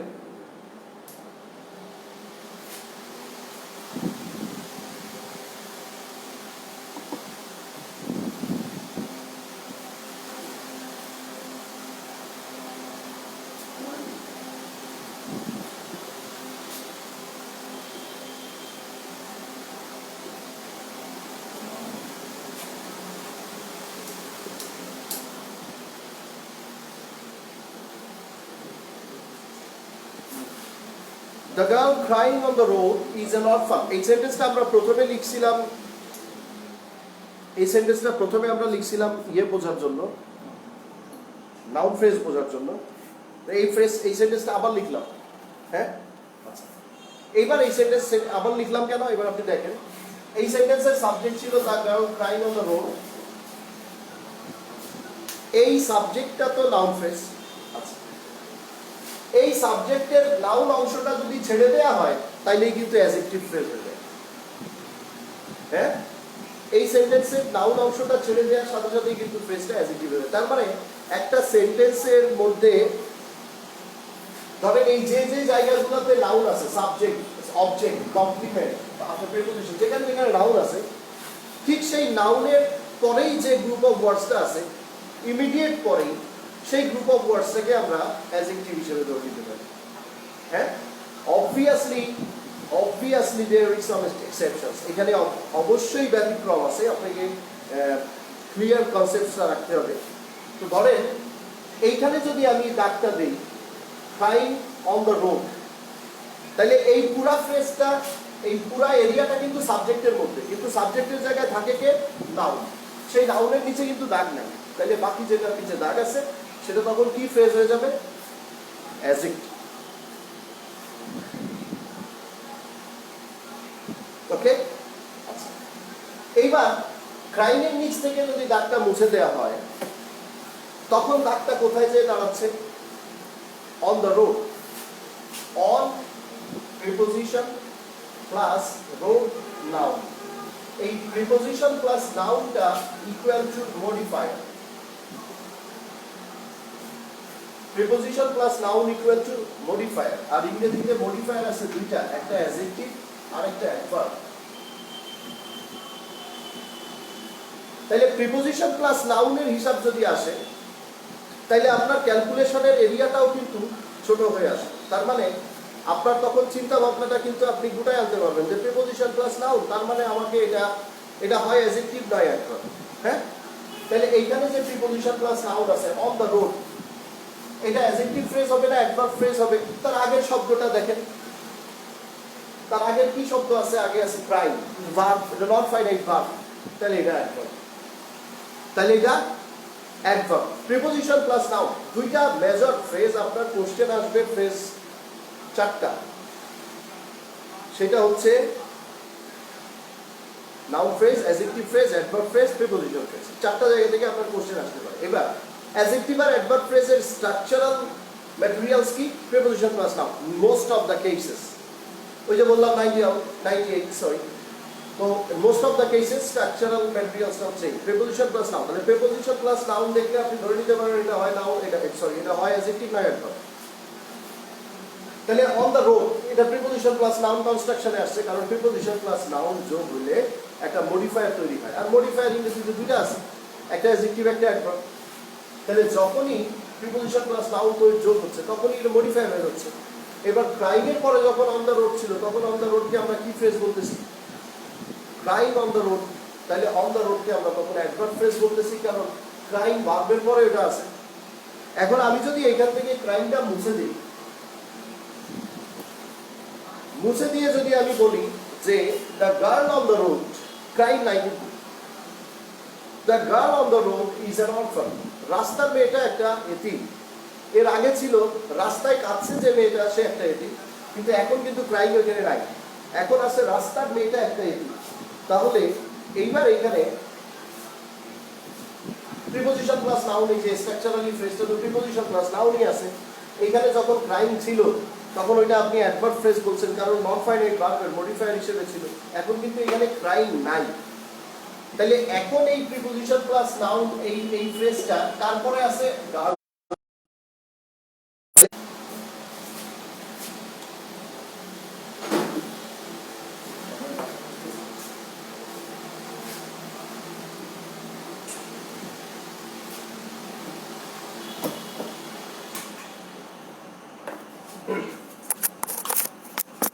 আচ্ছা, তাহলে এই অন দ্য রোড ফ্রেজটা কি ফ্রেজ হচ্ছে? এই অন দ্য রোড ফ্রেজটা অ্যাডজেক্টিভ হয়ে যাচ্ছে, কারণ সরাসরি নাউনের সঙ্গে রিলেটেড হয়ে যাচ্ছে। এই অন দ্য রোড ফ্রেজটা কিন্তু অ্যাডভার্ব হচ্ছে না। এর আগে যখন ক্রাইম ছিল, তখন কিন্তু এটা অ্যাডভার্ব ছিল, কারণ তখন অন দ্য রোড ফ্রেজটা ভার্বের মডিফায়ার ছিল, নন ফাইনাইট ভার্বের। এখন যখন ক্রাইম থাকতেছে না, তখন এটা নাউনের মডিফায়ার হয়ে যাচ্ছে, সো অ্যাডজেক্টিভ ফ্রেজ হয়ে যাচ্ছে। ক্লিয়ার? এইভাবে যেই জায়গায় নাউন থাকে, ধরেন সাবজেক্ট, অবজেক্ট, কমপ্লিমেন্ট। কমপ্লিমেন্টের জন্য এখানে একটা সেন্টেন্স লিখছিলাম না যে হি is a man of character, he is a man of character. তাহলে এই পুরো ফ্রেজটা যখন আন্ডারলাইন ছিল, তখন এটা নাউন ফ্রেজ ছিল, কারণ এই নাউন এখানে হেডওয়ার্ডটা নাউন রয়ে গেছে। সো ওই এরিয়ায় যখন নাউন চলে আসবে, তখন এরিয়াটা নাউনের দখলে চলে যাবে। আমি ম্যানের নিচ থেকে দাগটা যদি মুছে দিই, শুধু অফ ক্যারেক্টারের নিচে দাগটা থাকে, তাহলে অফ ক্যারেক্টার আবার তো সেই প্রিপোজিশন প্লাস নাউন কনস্ট্রাকশনে চলে গেছে, তাই না? এই যে প্রিপোজিশন প্লাস নাউন, তাহলে প্রিপোজিশন প্লাস নাউন কনস্ট্রাকশনে চলে গেলে ওইটা হয় অ্যাডজেক্টিভ হবে, না হয় অ্যাডভার্ব হবে। অ্যাডভার্ব হতে গেলে ওর আগে একটা ভার্ব বা অ্যাডজেক্টিভ থাকতে হবে। তাহলে অফ ক্যারেক্টারের আগে ভার্ব বা অ্যাডজেক্টিভ আছে, রাইট? নাউন আছে, তাহলে এই অফ ক্যারেক্টারটা এই নাউন সম্পর্কে বলতেছে, তাহলে এটা অ্যাডজেক্টিভ ফ্রেজ হয়ে যাবে। যখনই দাগটা এ ম্যান অফ ক্যারেক্টারে, তখন পুরো এরিয়াটা নাউনের আন্ডারে চলে যাচ্ছে। যখন আপনি নাউনকে ছেড়ে দিচ্ছেন, তখন ওইটা নাউনের মডিফায়ার হিসেবে অ্যাডজেক্টিভ থেকে যাচ্ছে। বুঝে গেছে? আচ্ছা, তাহলে যেই জায়গায় আমি নাউনকে পাই, সাবজেক্টে, অবজেক্টে, কমপ্লিমেন্টে, প্রিপোজিশনের পরে, ঠিক সেই জায়গায় যেখানে নাউন আছে, ওইখানেই নাউনের ইমিডিয়েট পরে যদি একটা ক্লাস্টার অফ ওয়ার্ডস ওই নাউনকে মডিফাই করে, সেটা অ্যাডজেক্টিভ। এই অ্যাডজেক্টিভ ফ্রেজগুলা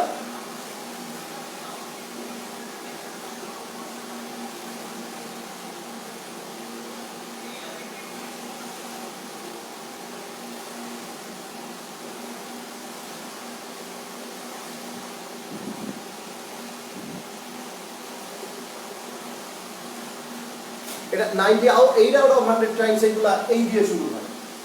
আইএনজি, ইডি, প্রিপোজিশন, হ্যাঁ, অ্যাডজেক্টিভ ফ্রেজগুলোর ইনগ্রেডিয়েন্টস হচ্ছে হয় আইএনজি দিয়ে শুরু হয়, হয় ইডি দিয়ে শুরু হয়, তাহলে প্রিপোজিশন দিয়ে শুরু হয়। যেমন ধরেন, the man injured by the accident,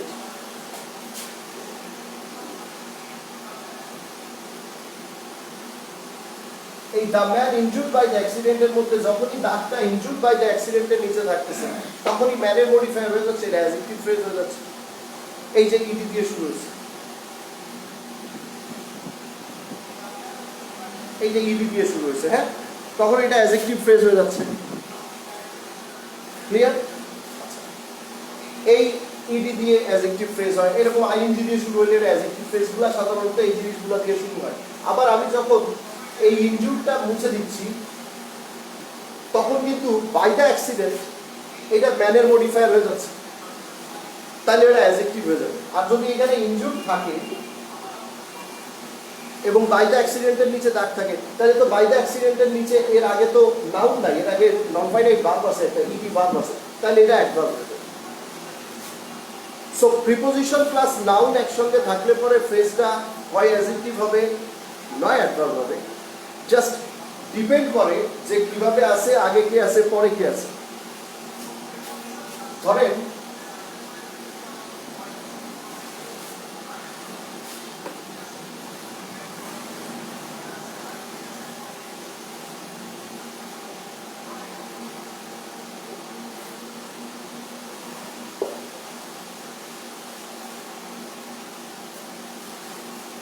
I saw a boy on the road.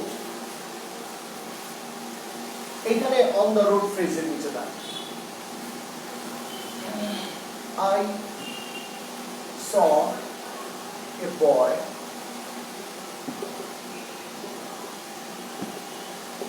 with a stick. এইখানে with a stick এর নিচে দাঁড়ায়।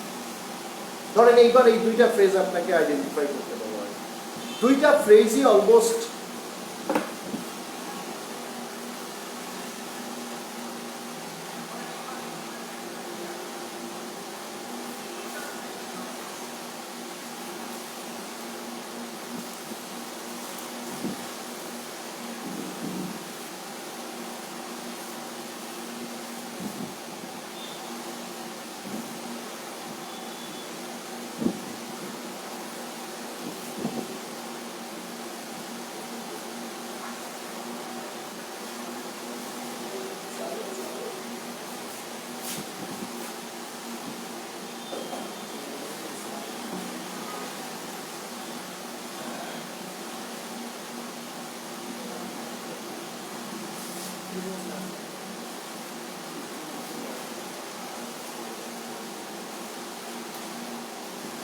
পানি খাইলাম না, পানি খাই নাই, পানি পান করবো। পানি তো খাওয়া না, না we don't eat water, we drink water, না পানি পান করলাম। আচ্ছা, on the road R with a stick, এর দুইটা জায়গায় ধরেন দাগ আছে। অ্যাপারেন্টলি আপাত দৃষ্টিতে এই দুইটাই, এটা প্রিপোজিশন, এটা প্রিপোজিশন, দা রোড, এই স্টিক নাউন। তাহলে আপাত দৃষ্টিতে কিন্তু এই স্ট্রাকচারটা একই রকম, প্রিপোজিশন প্লাস নাউন যোগে গঠিত হচ্ছে। এবার আমরা পুরো ফ্রেজটা যদি আইডেন্টিফাই করতে চাই, on the road with a stick, এই দুইটা ফ্রেজ আমি আইডেন্টিফাই করব। এখানে subject I, verb saw, object a boy. তাহলে আমি কাকে দেখেছিলাম? আমি একটা ছেলেকে দেখেছিলাম। তাহলে আই স এ বয়, এই সাবজেক্ট ভার্ব অবজেক্ট গেল। এবার অন দ্য রোড ফ্রেজটা কিন্তু বয়ের পরে আছে। তাইলে এই যে এতক্ষণ আপনি যখন অ্যাডজেক্টিভ ফ্রেজের উদাহরণ দেখলেন, তখন আপনি অ্যাডজেক্টিভ ফ্রেজের উদাহরণগুলো দেখছেন হচ্ছে প্রিপোজিশন প্লাস নাউন যোগে গঠিত ফ্রেজটা। যখনই নাউনের ইমিডিয়েট পরে থাকতেছে তখনই আপনি সেখানে অ্যাডজেক্টিভ ফ্রেজ বলতেছেন। এই অন দ্য রোড ফ্রেজটা কিন্তু নাউনের ইমিডিয়েট পরে আছে গেল। এই উইথ এ স্টিক ফ্রেজটা কিন্তু নাউনের ইমিডিয়েট পরে আছে। এইবার আপনি আইডেন্টিফাই করতে গেলে এই অন দ্য রোড ফ্রেজটা আর উইথ এ স্টিক ফ্রেজটার মধ্যে কোনটা কি ফ্রেজ, এটা আইডেন্টিফাই করতে গেলে কিছু বেসিক রিকোয়ারমেন্টসের মধ্যে আসতে হবে। যেমন ধরেন, আমি এইখানে অন দ্য রোড এই ফ্রেজটা সেন্টেন্সের কোন অংশের মধ্যে আছে? এটা কি সাবজেক্টের অংশের মধ্যে আছে? না। কোন অংশের মধ্যে চলে গেছে? এটা অ্যাডভার্বিয়ালে চলে গেছে, মানে ভার্বের পরে চলে গেছে। যে ভার্ব চলে আসছে এখানে একটা স। আচ্ছা, ভার্ব যেহেতু চলে আসছে, তাইলে অন দ্য রোডের সাথে শুধু বয়ের কানেকশন না হয়ে ভার্বের কানেকশনও হইতে পারে, যেহেতু ভার্ব চলে আসছে আগে। কারণ আমরা সেন্টেন্সে স্ট্রাকচারে দেখতেছি সাবজেক্ট ভার্ব অবজেক্টের জায়গায় একটা নাউন থাকতে পারে, তারপর আবার অ্যাডভার্বও থাকতে পারে। তাহলে এই সেন্টেন্সের সাবজেক্টকে আই, এই সেন্টেন্সের ভার্বকে স। এটা একটা অ্যাক্টিভ ভার্ব। স মানে কিছু একটা করা বা ইয়ে, তাই না? তাহলে এবার যেহেতু এটা একটা অ্যাক্টিভ ভার্ব, তাহলে এবার আপনি স এর কাছে জিজ্ঞাসা করেন, আপনি সকে কি দেখছেন? প্রশ্ন করেন, আমি দেখছি কি বা কাকে।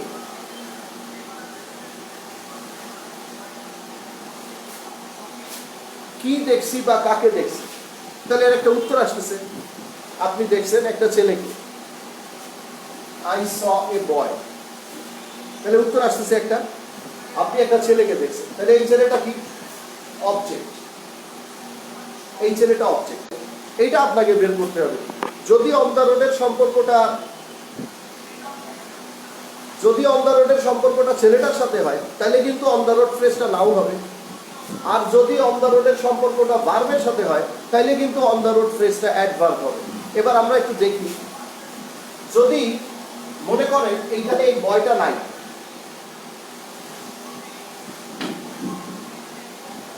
এবার আপনি পড়েন, I saw on the road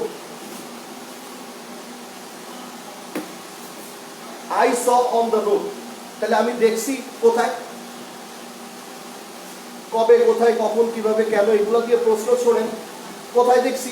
রাস্তায়। উত্তর আসছে না? আসে। তাহলে এইখানে বয় লাগতেছে না অন দ্য রোডে যাইতে, বয় ছাড়াই আপনি এখান থেকে অন দ্য রোডে চলে আসতে পারতেছেন। তার মানে আপনি সাবজেক্ট ভার্বের পরে আপনি অ্যাডভার্বিয়ালের এলাকায় আছেন। হ্যাঁ, বয় নাই তো এখানে, টোটালি নাই, বয় ছাড়াও এই জায়গায় আসা যাচ্ছে, যাচ্ছে না? আচ্ছা, এবার নিচের সেন্টেন্সটায় আসি। I saw A boy with a stick, এইখানেও বয়টাকে মুছে দিলাম মনে করেন। এইবার এখানে বয়টাকে মুছে দিলে এখানে I saw with a stick আছে। এবার আপনি স থেকে উইথ এ স্টিকে আসার চেষ্টা করেন। কবে, কোথায়, কখন, কিভাবে, কেন দিয়ে প্রশ্ন করেন। আমি দেখেছিলাম, কোথায় দেখছিলাম? লাঠি নিয়ে, হয়। কেন দেখছিলাম? লাঠি নিয়ে, হয়। কখন দেখছিলাম? লাঠি নিয়ে, হয়। কিভাবে দেখছিলাম? লাঠি নিয়ে, হয়। কোনোটাই হচ্ছে না। তার মানে আপনি ভার্ব থেকে এইখানে আসতে পারতেছেন না। আর উপরের সেন্টেন্সে I saw on the road, আমি রাস্তায় দেখেছিলাম, সরাসরি আমি কোথায় দেখছিলাম? রাস্তায়। সরাসরি আপনি ভার্বের কাছ থেকে এখানে আসতে পারতেছেন। ট্রাই, কনসেন্ট্রেট, এই সেন্টেন্সের অন দ্য রোডে আপনি ভার্ব থেকেই সরাসরি আসতে পারতেছেন, কিন্তু নিচের সেন্টেন্সের উইথ এ স্টিকে সরাসরি আপনি ভার্ব থেকে আসতে পারতেছেন না। যেহেতু আপনি এখানে সরাসরি ভার্ব থেকে আসতে পারতেছেন, তাহলে এখানে নাউন থাকুক আর না থাকুক, এটা অ্যাডভার্ব ফ্রেজ, কারণ ভার্ব থেকে আপনি এখানে আসতে পারতেছেন, ওইটা রিলেশন, তার মানে ভার্বের সাথে। নিচের সেন্টেন্সে যখন নাউন নাই, তখন আপনি এখান থেকে এখানে আসতেই পারতেছেন না,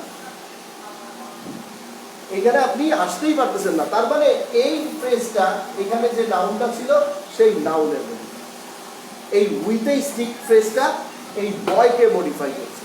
তাহলে একই ধরনের দেখেন, I saw A boy on the road, I saw A boy with a stick, ঠিক একই রকম ব্যাপারটা, কিন্তু দুইটা আলাদা আলাদা ফ্রেজ। যখন অন দ্য রোড ফ্রেজটা আন্ডারলাইন করা, তখন এই অন দ্য রোড ফ্রেজটা এই ভার্বের মডিফায়ার হিসেবে অ্যাডভার্ব হচ্ছে। আবার যখন উইথ এ স্টিক আন্ডারলাইন করা, তখন এই উইথ এ স্টিকটা এই বয়ের মডিফায়ার হিসেবে অ্যাডজেক্টিভ ফ্রেজ হচ্ছে। এবার যদি আমি বাংলায় এই সেন্টেন্স দুইটা বাংলা করি, আমি একটা ছেলেকে রাস্তায় দেখেছিলাম, আমি একটা ছেলেকে রাস্তায় দেখেছিলাম। আচ্ছা, আর আমি একটা ছেলেকে লাঠি হাতে দেখেছিলাম।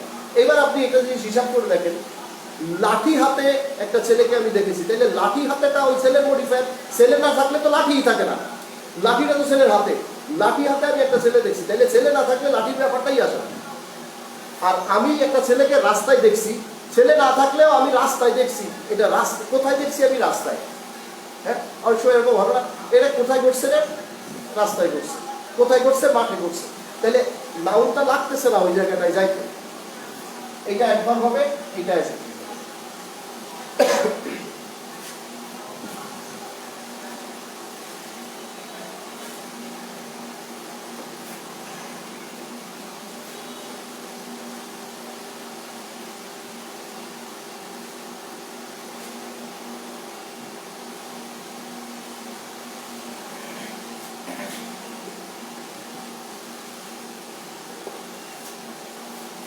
The rose is beautiful to look at. এইখানে পুরা এই জায়গাটায় যদি দাগ থাকে, তাহলে এটা কি ফ্রেজ হবে? এবার আপনি এরিয়াটা তাহলে বের করেন, যেটা কোন এরিয়ায় আছে। রোজ সাবজেক্ট, ইজ কি ধরনের ভার্ব? ইজ হচ্ছে বিং ভার্ব। তাহলে ইজ যদি বিং ভার্ব হয়, তাহলে এরপরে তো আর অবজেক্ট হবে না, তাহলে অবজেক্ট নাই। আর রোজটাই যদি বিউটিফুল টু লুক অ্যাট হয়, তাহলে এটা কমপ্লিমেন্ট হবে। তো রোজটাই তো বিউটিফুল টু লুক অ্যাট, গোলাপটা দেখতে সুন্দর, তাহলে রোজটাই তো এটা, তাহলে এটা কমপ্লিমেন্টের জায়গায় আছে।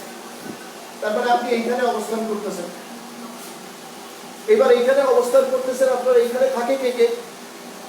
এইখানে থাকে নাউন প্রোনাউন, এইখানে থাকে অ্যাডজেক্টিভ। তাহলে বিউটিফুল টু লুক অ্যাট, তার মানে দেখতে সুন্দর। এইটা কি এই গোলাপের দোষগুণ নাকি গোলাপটাই এটা? গোলাপের দোষগুণ। এবং এইখানে দেখেন বিউটিফুল টু লুক অ্যাট, এর মধ্যে নাউন নাই কিন্তু, সো কমপ্লিমেন্টের এরিয়ায় নাউন আসে নাই, তার মানে এরিয়াটা কমপ্লিমেন্টের আওতাধীন। তাহলে এই ফ্রেজটা বিউটিফুল টু লুক এট, এই ফ্রেজটাকে আপনি কি ফ্রেজ করবেন? অ্যাডজেক্টিভ, কারণ এই ফ্রেজটা রোজের মডিফায়ার। এইবার বিউটিফুলটাকে যদি আমি মুছে দিই, তার মানে কমপ্লিমেন্টের জায়গায় যে থাকে, কমপ্লিমেন্টের জায়গায় কিন্তু প্রিপোজিশন প্লাস নাউন থাকে না, দেখেন, বা প্রিপোজিশন প্লাস বা ইনফিনিটিভ ফ্রেজ থাকে না, কিছুই থাকে না, শুধু নাউন থাকে, অ্যাডজেক্টিভ থাকে। তো নাউন তো টোটালটার মধ্যে নাই, অ্যাডজেক্টিভ ছিল, আমি ওটা ফ্রি করে দিচ্ছি। তাইলে কিন্তু এখন যে ফ্রেজটা আন্ডারলাইন করা আছে সেই ফ্রেজটা এই অ্যাডজেক্টিভের modifier.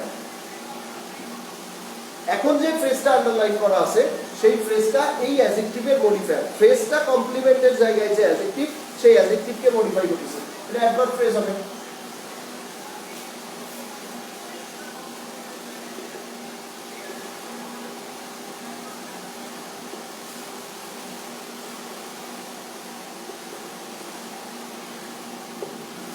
It is good to help others. ধরেন কিছু ব্যতিক্রম থাকে, তো আমি এক্সেপশনালসগুলো আপনাকে দেখাই দিচ্ছি যে কি কিভাবে ব্যতিক্রমটা হয়। It is good to help others মানে অন্যকে সাহায্য করা ভালো। এইবার আপনাকে মনে করেন এই ফ্রেজটা টু হেল্প আদার্স, এই ফ্রেজটার নিচে আন্ডারলাইন করে আপনাকে বলছে যে এই ফ্রেজটা কি ফ্রেজ,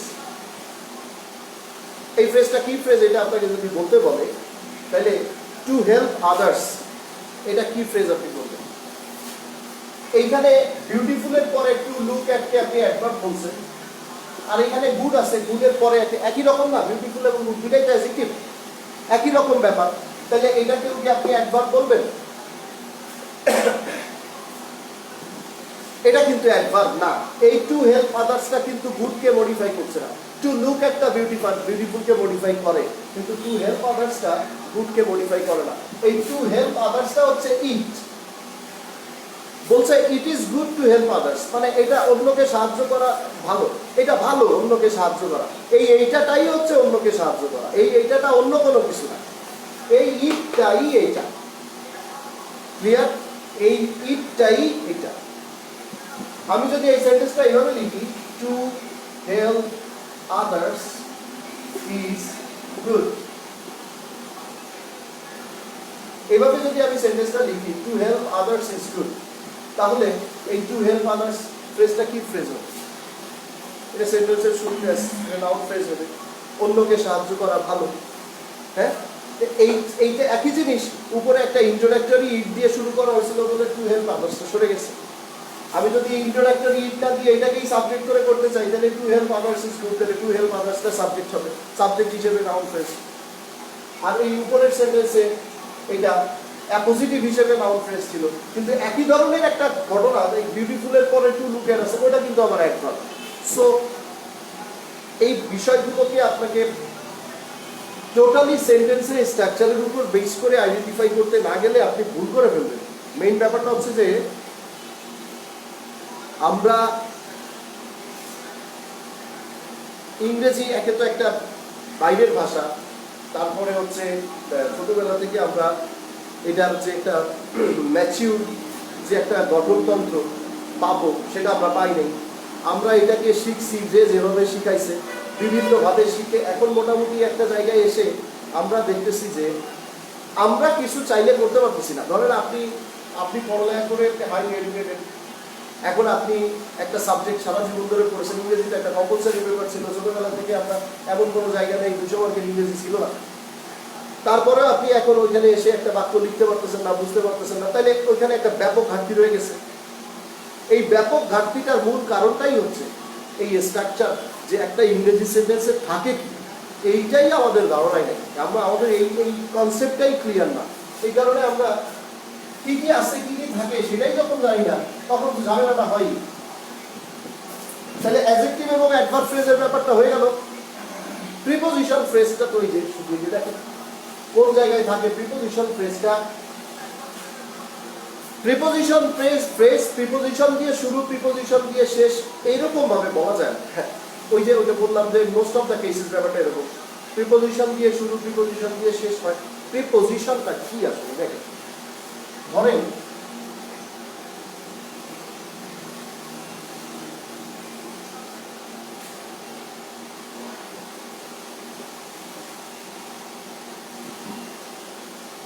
হি ইজ ইন,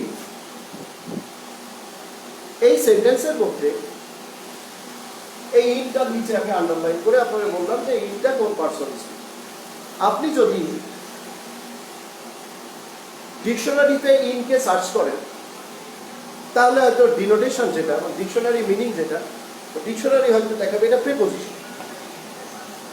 কিন্তু আমি তো আপনাকে প্রশ্ন করেছি এটা কোন পার্ট অফ স্পিচ, তার মানে স্পিচের মধ্যে কোন পার্ট, স্পিচের পার্ট আর একটা শব্দ বিচ্ছিন্নভাবে ডিকশনারিতে তার একটা মানে বা তার পার্ট অফ স্পিচ ওটা ভিন্ন ব্যাপার, আর স্পিচের পার্টটা ভিন্ন ব্যাপার।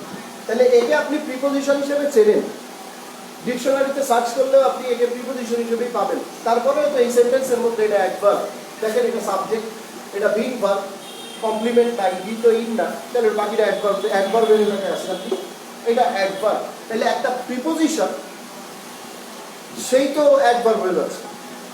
সো প্রিপোজিশন ফ্রেজ তখনই প্রিপোজিশন ফ্রেজ হবে যখন সে প্রিপোজিশনের কাজ করবে। প্রিপোজিশনের কাজ না করলে প্রিপোজিশন ফ্রেজ হয় না।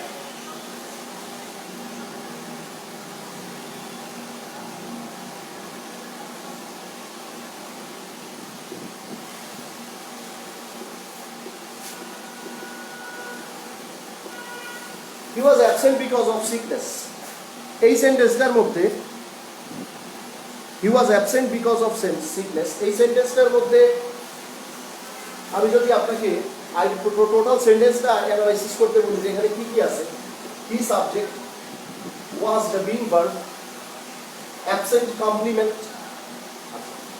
এইবার বিকজ অফ সিকনেস, অসুস্থতার কারণে, তাহলে অনুপস্থিত কেন, অসুস্থতার কারণে, এটা অ্যাডভার্ব হয়ে যাচ্ছে।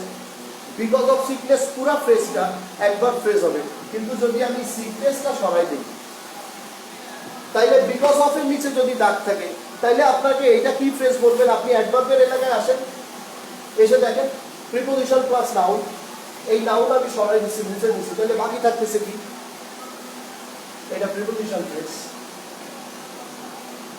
হ্যাঁ, তারপরে ধরেন the house is in front of the garden, বাড়িটা বাগানের সামনে। এই টোটাল সেন্টেন্সে দ্য হাউসটা সাবজেক্ট, ইজটা ভার্ব, আর in front of the garden এটা তো অ্যাডভার্ব ফ্রেজ, তাই না? বাড়িটা কোথায়, বাগানের সামনে, in front of the garden এটা অ্যাডভার্ব ফ্রেজ। তাহলে আপনি এই এলাকায় আছেন, ধরেন অ্যাডভার্বের এলাকায়, মাল্টিপল ওয়ার্ডস নিয়ে এই এলাকায় যখন আসেন তখন ওই এলাকায় মাল্টিপল ওয়ার্ডস থাকলে কিভাবে থাকে, প্রিপোজিশন প্লাস নাউন। তাহলে এই প্রিপোজিশন প্লাস নাউন, এখানে যদি আমি এই নাউনটা যদি সরাই দেই, দ্য গার্ডেনটা আমি সরাই দিলাম, দ্য গার্ডেনটা সরাই দিলে পরে যেটা থেকে গেল সেটা প্রিপোজিশন, কারণ প্রিপোজিশন প্লাস নাউন নিয়েই তো অ্যাডভার্বিয়ালের ওই এলাকাটায় আসছিল। তাহলে in front of the garden টোটালটা অ্যাডভার্বিয়াল ফ্রেজ ছিল, অ্যাডভার্ব ফ্রেজ ছিল, কারণ টোটালটা অ্যাডভার্বিয়ালের জায়গায় ছিল, এই স্ট্রাকচারটা ছিল প্রিপোজিশন প্লাস নাউন। ধরেন he is in the garden,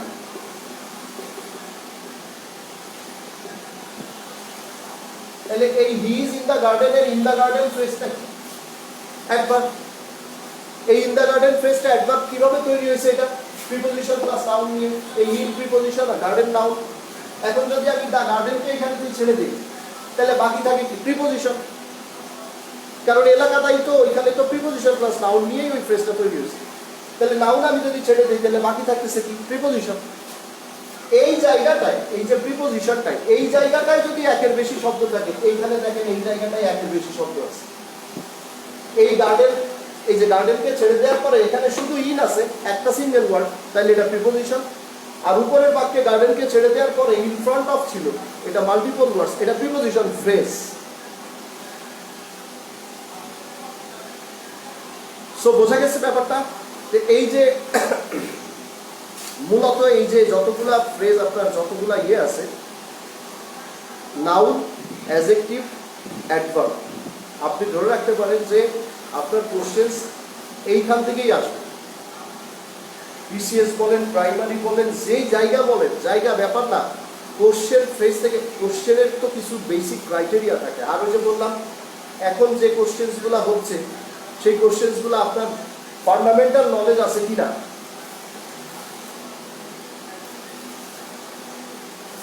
আপনার একটা সাবজেক্টের বেসিক আছে কিনা এইটা যাচাই করে বের করার জন্যই কোশ্চেনগুলো হবে, যে আপনার মৌলিক ধারণাটা আছে কিনা, যে কোনো সাবজেক্টে ফান্ডামেন্টাল নলেজ আছে কিনা। যখনই সাবজেক্টটা ইংরেজির ব্যাপার আসবে তখন ইংরেজিতে আপনার ফাউন্ডেশন কতখানি স্ট্রং এই ব্যাপারটা জাজ করার জন্য প্রশ্নের কিছু ক্রাইটেরিয়া বা ক্যাটাগরি থাকে। তো একটা স্টুডেন্টের ইংরেজির বেসিক আছে কিনা এটা জানার জন্য যে প্রশ্নটা করা হবে সেই প্রশ্নটার কিছু বেসিক জায়গা আছে, তার বাইরে থেকে কোশ্চেন করে একটা স্টুডেন্টের বেসিক জাজ করা যায় না। সো এখন যে সমস্ত পরীক্ষা গ্রহণ করা হচ্ছে বিভিন্ন জায়গায়, যেহেতু সেইগুলো একটা স্টুডেন্টের বেসিক জাজ করতে চাচ্ছে, সো আমরা সহজেই অনুমান করতে পারি যে প্রশ্নটা তাহলে কোন ক্যাটাগরির হবে, কারণ বেসিক জাজ করার কিছু ফিক্সড ক্রাইটেরিয়া আছে। ভালোভাবে আপনি ইংরেজি সেন্টেন্স সম্পর্কে ধারণা নেন, ইংরেজি নিয়ে একটু সময় দেন, কারণ কম বেশি আমরা সবাই কম বেশি দুর্বল থাকি এখানে। আমাদের দুর্বলতাটা এখানে খুব বেশি স্পষ্ট হয়ে যায়। কম বেশি পড়াশোনা না করলে কম বেশি সব জায়গাতেই দুর্বলতা থাকে, বা আপনি না পড়লে দুর্বল থাকবেন, এটাই স্বাভাবিক, সেটা যে সাবজেক্টই হোক। প্রত্যেকটা সাবজেক্টেই ভালো করতে গেলে আপনাকে পড়তে হবে, কিন্তু তারপরেও দেখা গেছে যে ব্যাপারটা যখন ইংরেজির হয় তখন পড়ার পরেও অনেক সময় হয়ে ওঠে না। যেমন আমরা যখন অফলাইন ক্লাস নেই, বিশেষ কনফিডেন্সের যখন টৈটম্বুর থাকে পরিবেশ, গ্রুপ স্টাডি করে ছেলেমেয়েরা, তো মাঝে মাঝে উঁকি দিয়ে দেখি এইখানে বাংলাদেশ বা এখানে আন্তর্জাতিক করতেছে, ওইখানে অঙ্ক করতেছে, এক গ্রুপ মিলে 5 জনে বসে অঙ্ক করতেছে, 2 জনের যদি ভুল হয় তাহলে বাকি 3 জন আবার বলতে পারছে তোর এটা ভুল হয়েছে, এটা এরকম না এরকম। যখন বলতেছে তখন ও আবার বুঝতেছে যে তাই তো আমার এটা ভুল হয়েছে, ও আবার ঠিক করে নিচ্ছে ব্যাপারটা, কিন্তু কোথাও ইংরেজির ব্যাপার চলতেছে না, কারণ ওইটা কার যে ভুল হচ্ছে এটাই তো চলে যাবে। বোঝা গেছে ব্যাপারটা? তো ওইটার ব্যাপারে আসলে দেখা যায় যে নাই, আর সবই হচ্ছে, ওইটা হচ্ছে না, কেন ওইটার যে কোনটা ঠিক আর কোনটা ভুল এটা কেউ বুঝতে পারতেছে না। তো এই ব্যাপারটা এটা আমাদের শুধু একটা নির্দিষ্ট জায়গার প্রবলেম না, এটা আমাদের সারা বাংলাদেশের প্রবলেম। এই সারা বাংলাদেশেই এই প্রবলেমটা হয়ে গেছে। সো খুব ভালো করে বোঝার চেষ্টা করেন, একটু সময় দেন, দরকার হয় যেহেতু এটা একটু দুর্বল আমরা আছি এখানে, একটু বাড়তি সময় দেন, বাড়তি সময় দিয়ে ব্যাপারটা কভার করেন। হ্যাঁ, তো আজকে ফ্রেজ নিয়ে আলোচনা করছিলাম যতদূর সম্ভব হয়েছে বিভিন্ন রকম। আর এই যেহেতু যে বললাম যে যেহেতু এটা অফলাইন ক্লাস না, এটা অনলাইন ক্লাস নিতে গেলে অনেকগুলো রিকোয়ারমেন্টসের ব্যাপার থাকে, অনেক লজিস্টিক সাপোর্টসের ব্যাপার থাকে। আমি এখানে দাঁড়ায় ক্লাস নিচ্ছি, আর একজন হয়তো সামনে হাত করে বসে আছেন যে কখন কোনটা তার ছুটে যায়, কি হয় না হয়, এইগুলো একটা ব্যাপক ব্যাপার হবে। সো এই ব্যাপারগুলো you all have to take this under consideration, right, that it can happen as because there are some logistics involved here while taking an online class. So I believe that you will take it under consideration, that this kind of casualties it might happen. So ব্যাপার না, হ্যাঁ, এইগুলো তো হইতেই পারে। তারপরেও আমরা আসি, আমরা ছিলাম, আমরা থাকবো, আবার দেখা হবে ইনশাল্লাহ। ঠিক আছে, আল্লাহ হাফেজ।